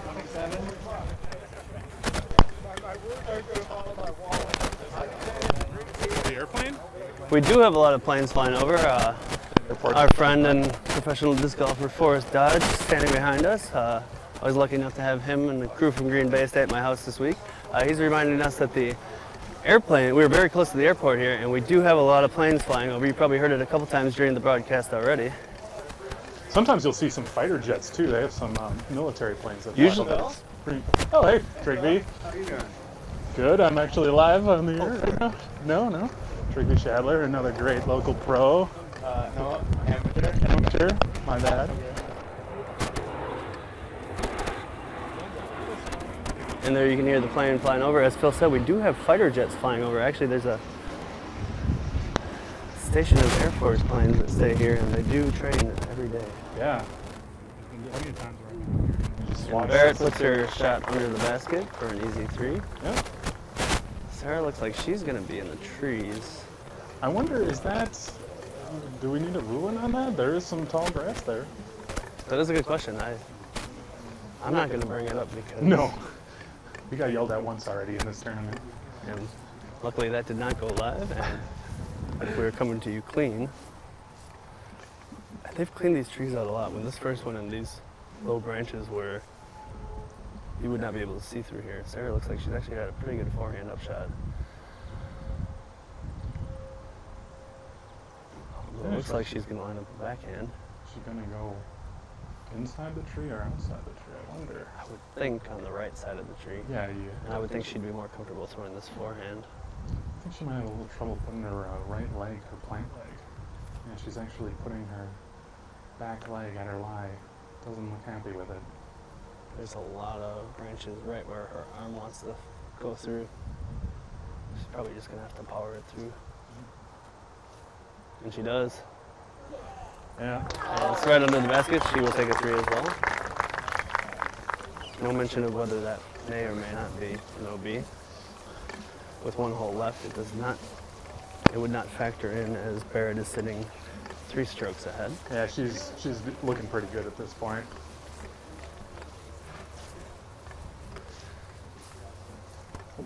Here's Keith's drive.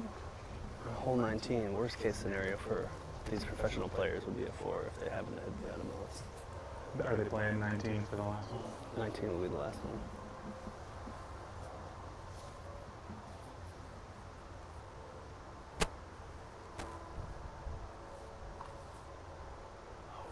Keith won, the wind kind of pushes it right.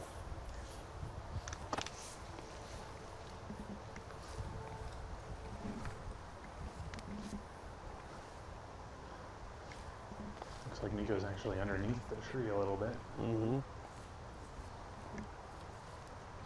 But no real doubts there. There does not seem to be any long grass involved. No. Although Johnny's right there. Well, Watching him. Nico needs this. He does.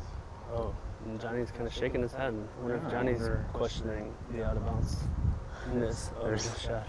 There's been no lack of drama.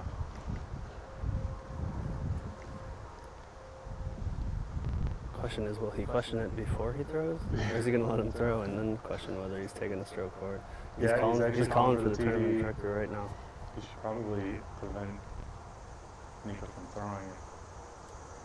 If anything else, he's talking right now and he's going to be getting in his head. Yeah.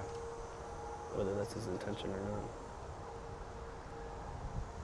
You know, no, regardless of what you say, it's a hard straddle putt for Nico. That's his straddle. He's straddled as far as you can without doing a full splits. I think he's taken to the knee for a more comfortable putt. There's no doubt the crowd wants him to put this in.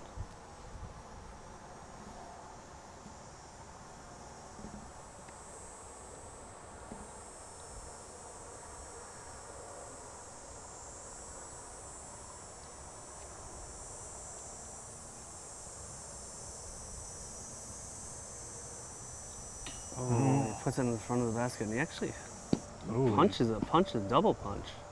Double punches a disc. That disc will know better next time. Yeah. Luckily, he probably gets plenty of free plastic. He can afford to taco his discs. Yeah. So Nico basically conceding that he's not going to win this tournament at this point. Probably a disappointment after starting with a 3-stroke lead, but... Yeah, he is clearly frustrated now. You know Johnny didn't say anything. It looked like Johnny was saying something. You think he was talking to him before that? I'm not sure. But he was calling for the tournament director, and that's true. We could see him at least using hand signals to show that he was questioning something in Nico's lie. He's still talking to himself right now.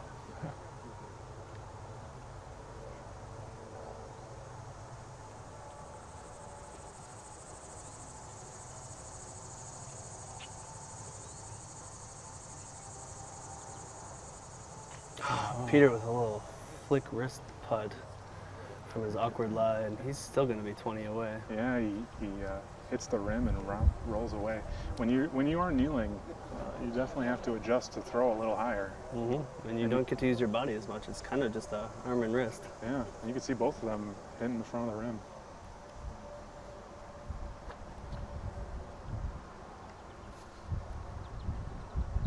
We've got people moving behind the basket. I don't think Peter's going to be bothered by that. No, he seems like he's pretty focused. And he puts it in. Gets applause from the crowd and his boss, Steve Rico, over at Legacy Discs, proud sponsor of the 23rd annual Mad City Open. Glad to have them on board. They've been great for us and continue to make this tournament bigger and better every year. Yeah, it's nice to see such a big sponsor come out and give us some discs and t-shirts. Not just t-shirts, dry fits. Dry fit shirts, these are comfy. For the sweaty man, these are the shirts you want to wear in the summer. And I am the sweaty man. We learned that yesterday during our broadcast and pre-broadcast.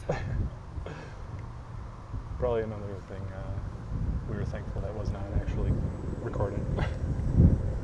Yeah, we had a good warm-up yesterday. We got to watch a lot of awesome golf from some of these top guys, including Keith here, Nico. Yeah, Keith, Nico, Johnny, they were all in that room.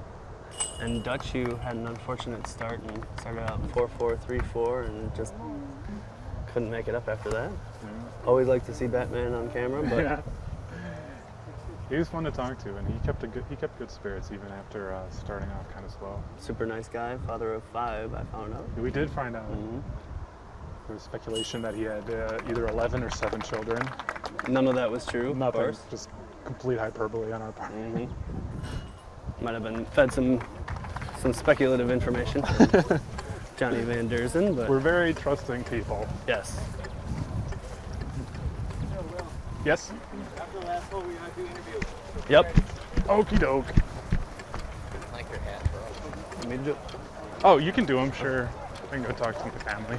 You know your hat's fetching well. Straight up. No B words, please.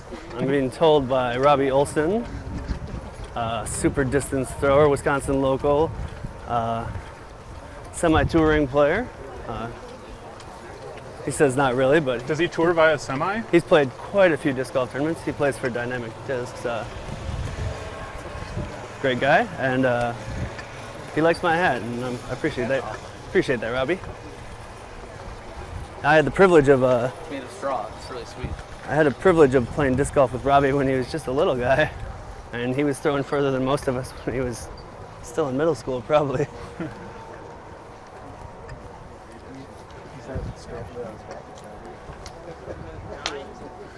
Sorry. And on the final hole, we've got players hugging and shaking hands, which is tradition in disc golf to keep those pleasantries out of the way before we play the last hole.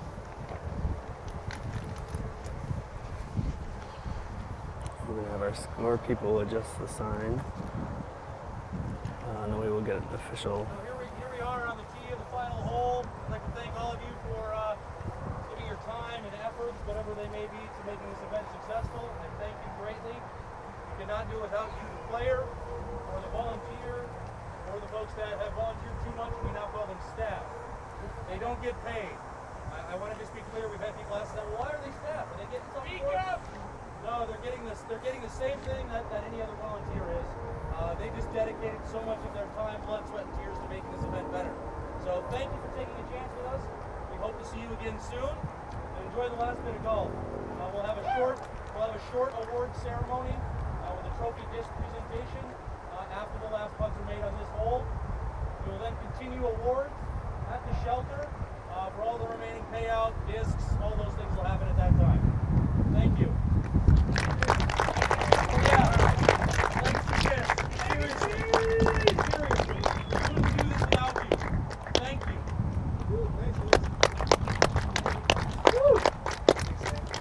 Big shout out from our assistant tournament director Nick Lom for Legacy Discs and Barrett White to tee.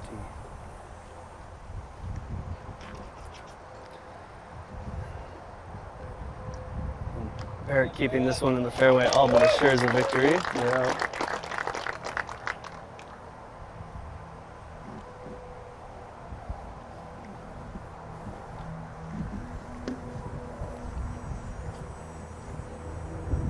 Start putting it way out, but just gonna land in the middle of the fairway. Mm-hmm. We've got a lot of headwind coming at us. Yeah. Push some disc to the right.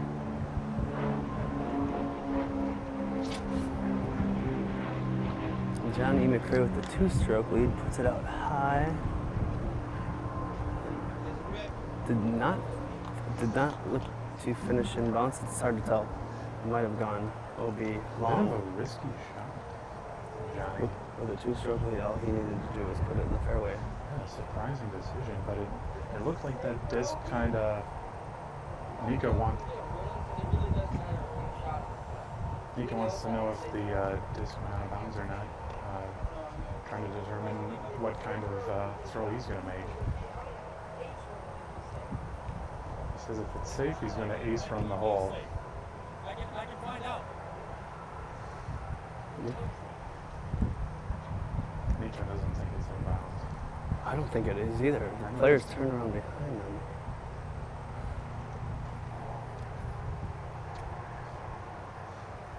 Go looking for a one here.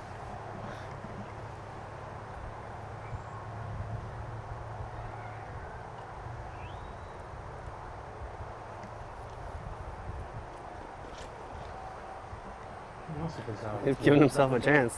It's running towards the basket. That might be good. He's parked. Oh, that's good. That's a nice shot. And John E does turn out to be on bounds. We could have a tie. We could have a two-stroke swing here.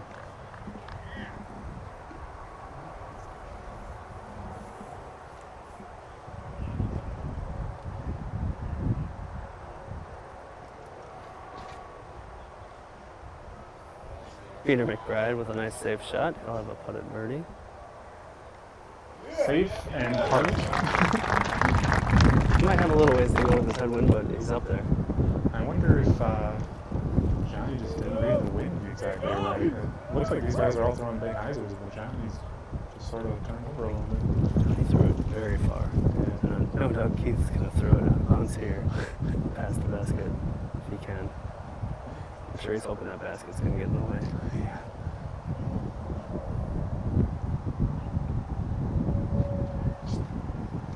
He's going way wide, and that's going to be that gone. Not coming back much either. That was going to be on the tee for hole 27.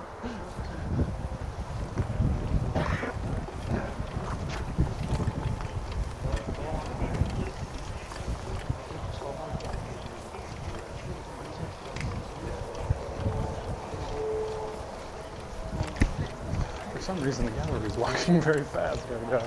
I think the gallery wants to know as well as we do whether Johnny McRae landed in bounds or out of bounds. Because Nico is right under the bucket. So this is a significant ruling one way or the other. And that crowd looks to be standing at the out of bounds line. They look to turn around when Johnny threw, and Johnny threw that hard. That did carry quite a bit. It looks like we're going to have to wait even to get over there. Yes, sir, we are going to have to wait for the women's players to make their up shots before we find out anything. Certainly, Johnny and Nico both want to know way more than we do.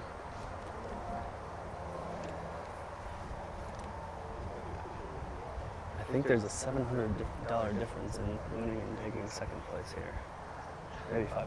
I think it might be 5 or 16. 16 first and and 11. Okay. So a couple inches could be costing $500, although we'll go to the playoffs. Ooh. Certainly for these traveling players, $500 is a lot of gas money. That's a lot of money for anyone. Who's even on the $500 bill? I've never seen one myself. I would imagine all the presidents. All the presidents. And they're having a party. You And can tell Will and I are roughly the same age. We owe the Simpsons $500. Johnny is out of bounds. We just Johnny is out of bounds. So we may be looking at a playoff here. So the excitement continues potentially. That's I physically have goosebumps. You do. I can see them. Ridiculous. I didn't get them, but You're just it's not kind as of excited. kind of warm. I might be suffering from a touch of heat stroke. Did This you might get be- hydrated with some delicious Ale I Sour did beer, as not. Nick asked? We tried. We They tried, did and it run is out. delicious beer. And John E. McCrae certainly is out of bounds. Looking to be about 10 feet past the out of bounds. Yeah, he crushed that drive. Psychologically, that's got to be a blow. You know? I mean, these guys are top pros. They can handle it. For as but- clean as he played. And Keith has already thrown. We haven't even had a chance to figure out that he was throwing. He's just He's done. shrugging. He doesn't. Yeah. He's ready to He's sample taking his the fourth. Ale- He's taking his fourth place. He's gonna have some Ale Sour and beer afterwards, and I think he's okay with that. Yeah.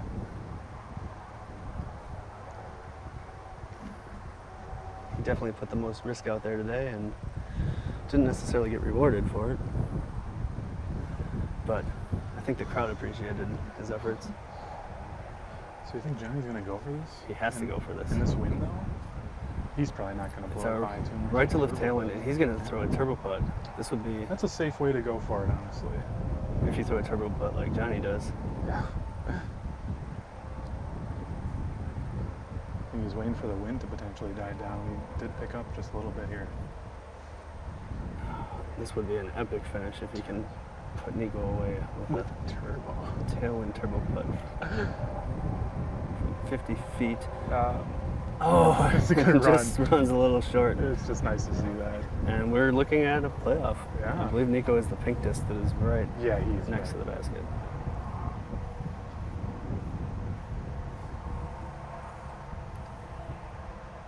There we go. Sarah with a nice finish. Good putt. Got enough air under that one. Put it in.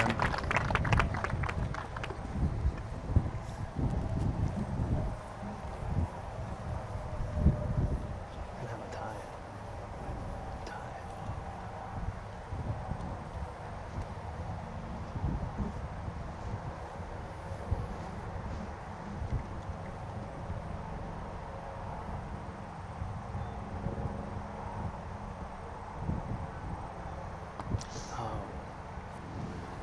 And looks like Jim McBride doinked it off the top there.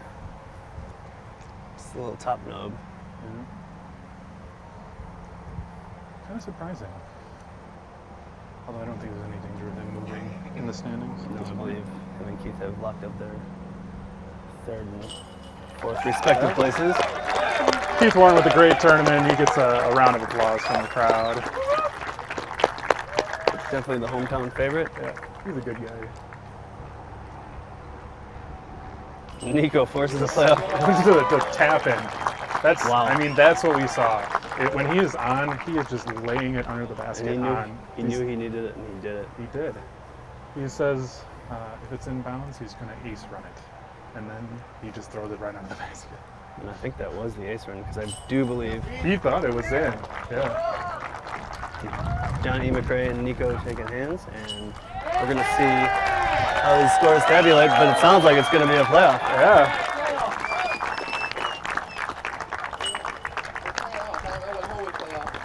And there is a predestined playoff. And we're just gonna start over. Yeah, we're just gonna going keep round and round. One hold. We're good.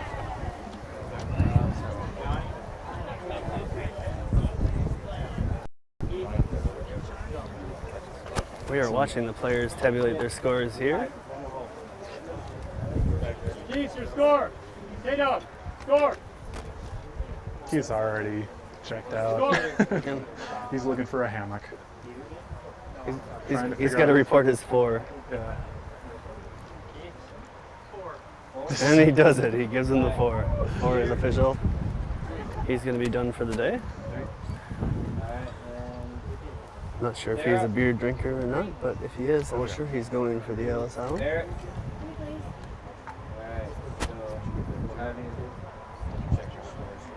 So I believe that makes Barrett our 23rd annual Mad City Open Women's Champion. She is.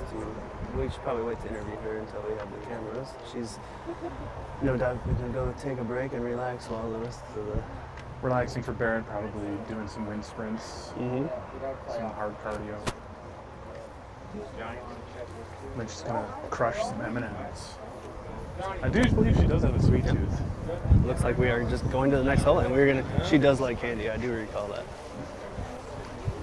She's no Marshawn Lynch, but I believe Skittles are probably in her bag more often than not. The rainbow would go well with her personality. Yeah.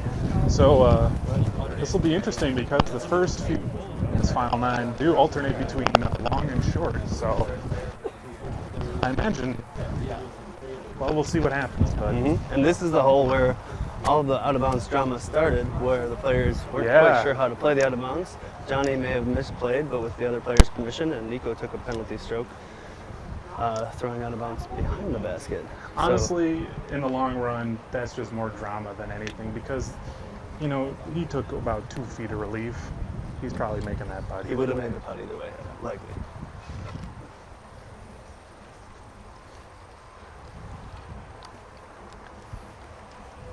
Players shaking hands. Nico to tee.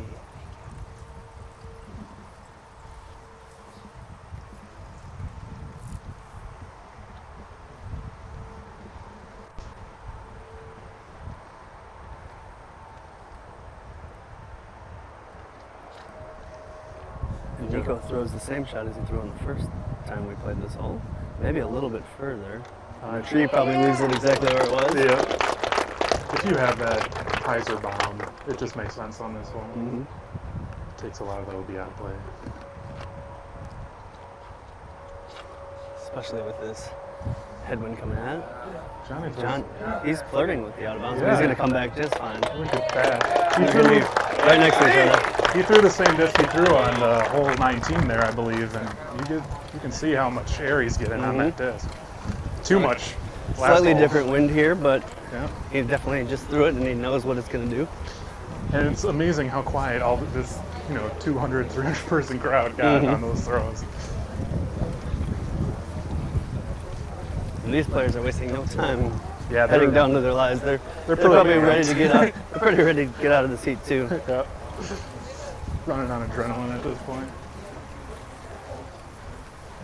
They've played 3 rounds of 18, plus the final 9, and now they're starting the 9 over until somebody can take a stroke. And they're looking like, if these guys go up and down right here, moving on to the shorter holes. And then we've got the island into also. The island if we hole, get there. if we get to that'll be interesting. I feel like, from what I've seen, the shorter holes favor Johnny. He's just rock solid. He puts it on a line and it goes right to the hole. You can't tell the future, but I feel like those favor him a little bit. I agree. I think Nico might be the more aggressive player, and these longer holes might favor him, although they both played the smart shot here. Yeah. Nico wasting no time.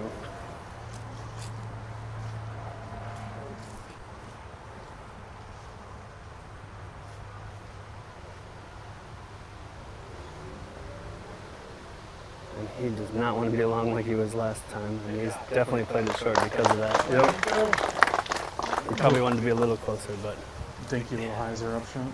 we watched him put lights out yesterday. Just because he plays all the time, it's mostly. I think he might be half cyborg or something like that. He lays it right under the basket. Easy 3. And I missed part of that conversation. Which one is half cyborg? We're just wondering how Johnny McRae maintains such huge distance over the course of his career. He's got to be late 40s, right? Unknown. He is a Masters player, I believe. Yeah. But he certainly competes with these Just guys showed no you problem. what's possible. But if I don't play for like 3 weeks, I can't maintain my sleep. Well, we did see him eating a hard-boiled egg. Maybe Nico that's- needs this putt.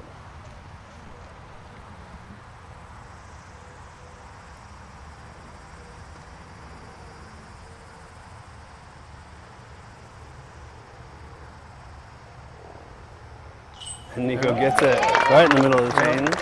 That hyzer putt of Nico's. Nothing to look at but nature. John E. McRae, I believe, right next to the Yeah. bucket. They've even stepped into the shade. He's not going to be taking Still any gonna relief wait from for the everyone OB to this stop time. He's going to moving. wait for our camera crew to move. He doesn't care. I think he was looking at Nico walking there a little bit. I think these guys might be getting a little bit touchy. Maybe a little bit. I mean, I'm sure they've been head-to-head before, and I'm sure this won't be the last time that they're seeing each other in a final. No. Two of the best players in the world. Nico finished 5th last week at World Championships. I believe John E. McRae was in the teens, both top 20 finishers, both two of the best golfers in the world. Yeah. And Nico's already to throw again. He seems to be moving faster than usual. I think he's keeping his foot on the gas a little bit. And it favors his style of playing, perhaps. Or maybe not. Oh, It was super a little low.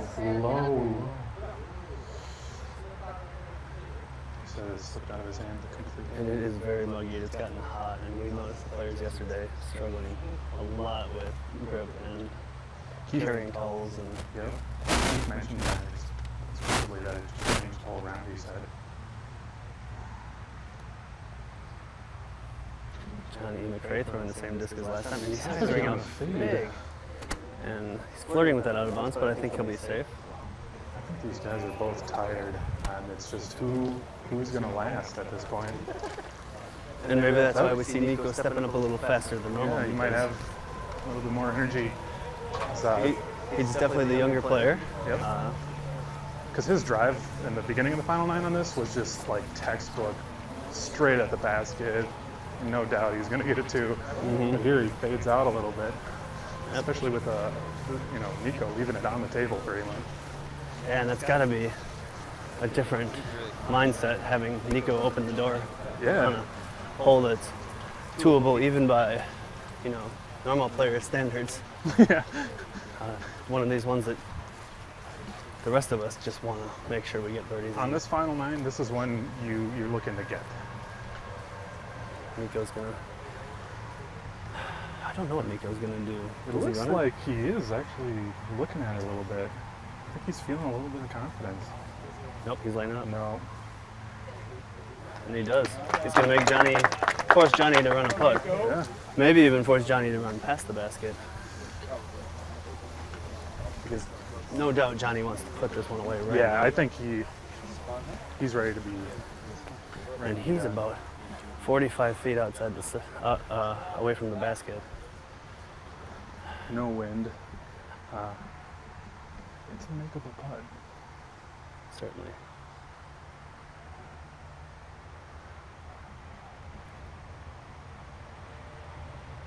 He's gonna go over the top. We're gonna have another hole, it looks like. And he is getting frustrated. Uncharacteristic frustration from Johnny. Well, he knew he had a chance to put it away there, and sure he wishes he would have not had to come up against his island. Yeah.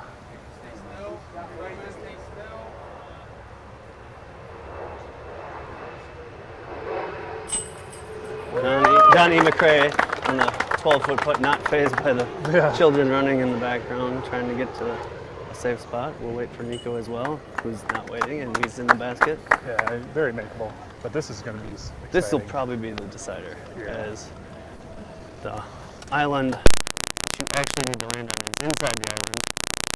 And if you're just joining us now, the island is smaller than normal. It's about a 40-foot radius total. It's normally a 60-foot radius with a 30-foot circle around the basket. Yep. And these players are going to need to land inside of those timbers that are stacked up. There's a rope that goes around them that indicates the new, smaller out of bounds. It's pretty much a two-stroke swing because if these guys are landing within there, they're making that putt. But outside, well, of course it doesn't matter at this point. But. In the first round, Nico missed the island. He skipped out of the back, and Johnny McRae parked it. And that was when they tied.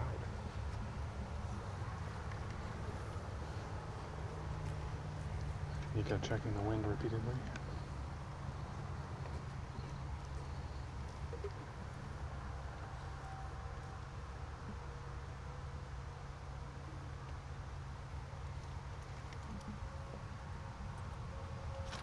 He throws the same shot as last time, but a little shorter. That is a lot actually shorter. OB.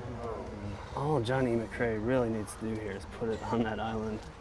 Yeah, if he can buckle down and be the consistent player we know he is, this tournament is his. And it looks good. It's up, and it gets a little puff from there, and I think that's going to be good. Ooh, it might have, he might be in the outer ring. We'll see if it hopped out of the back or not. Of course, even if he is within the wood chips but outside of the inner ring, he can putt from there. So he has a putt for 3. That's correct. It's not out of bounds. It's just a hazard where it'll be a one-stroke penalty enforced. Yeah. So there's still an opportunity because Nico actually will have to throw from the drop zone. And the drop zone is the short tee. Yep. And if he misses it again, he would have to throw from the shorter, extra short tee that is there only in case you miss it from the short tee. I think Nico's actually checking if Johnny is within the inner ring or not. Again, because he's going to ace. He's going to have to ace on it again. And I don't know if we caught it on camera, but in the second round we saw Nico put in a 200-foot up shot. Yeah, he's no stranger to making those So, long putts. I mean, he's not. And he's aced in critical situations before. Yeah.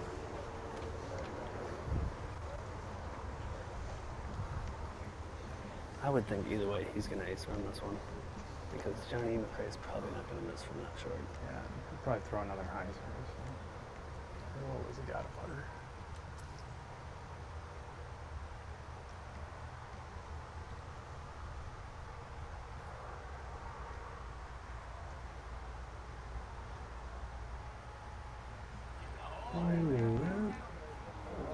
Oh, and that might be out there. I think it's safe.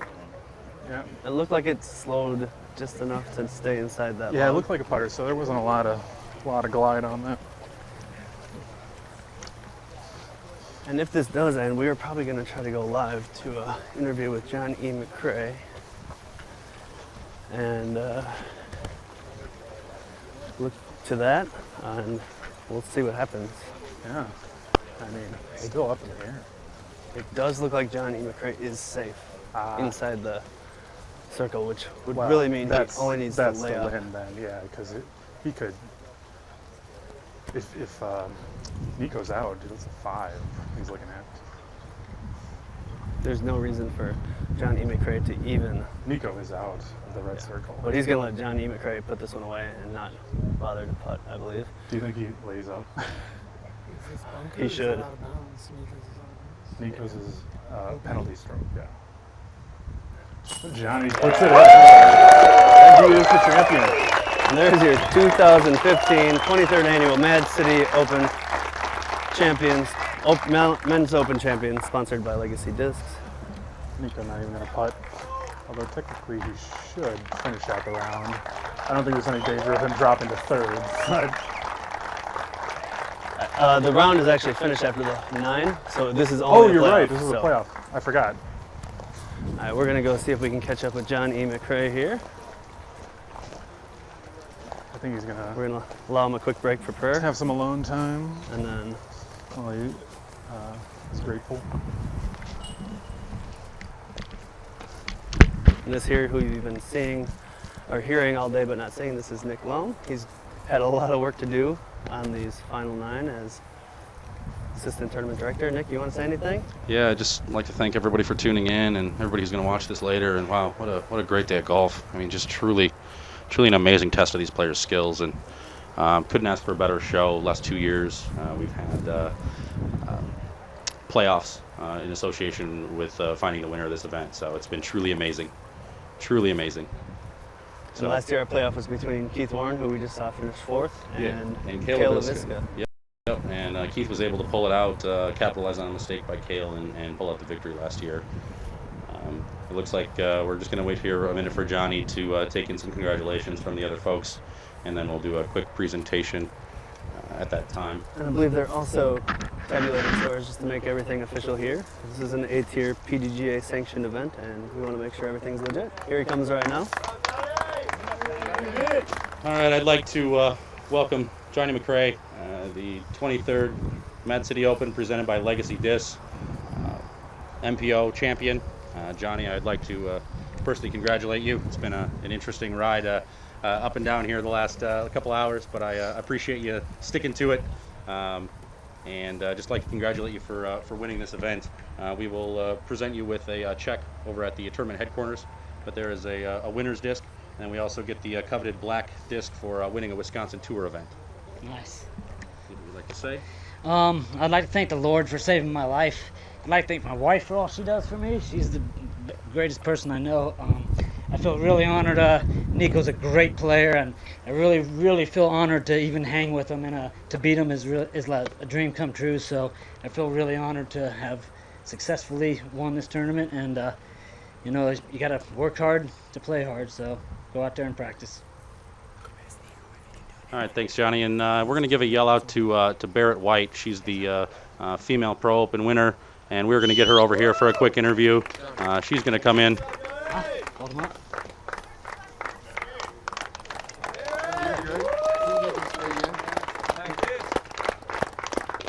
I will take one if you can get one with the Legacy Dish shirt in it.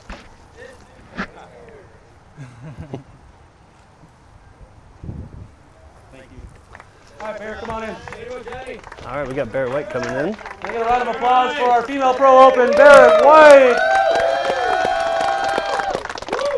Here we are with Barrett, longtime competitor in this event, and I know you have to be super happy to walk away with a black disc, a trophy disc, which I'll present to you now, and then also you know, just taking home the win. So what would you like to say?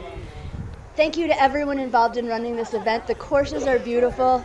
Everything you can think of was taken care of. Your staff and volunteers are terrific. The field of competitors was amazing. I'm honored to be among them. And thanks Discraft and Panda for being awesome sponsors. You guys are awesome. And Nick, as always, a great event. Thank you, everyone. I really appreciate you tuning in. Hope to see you next time.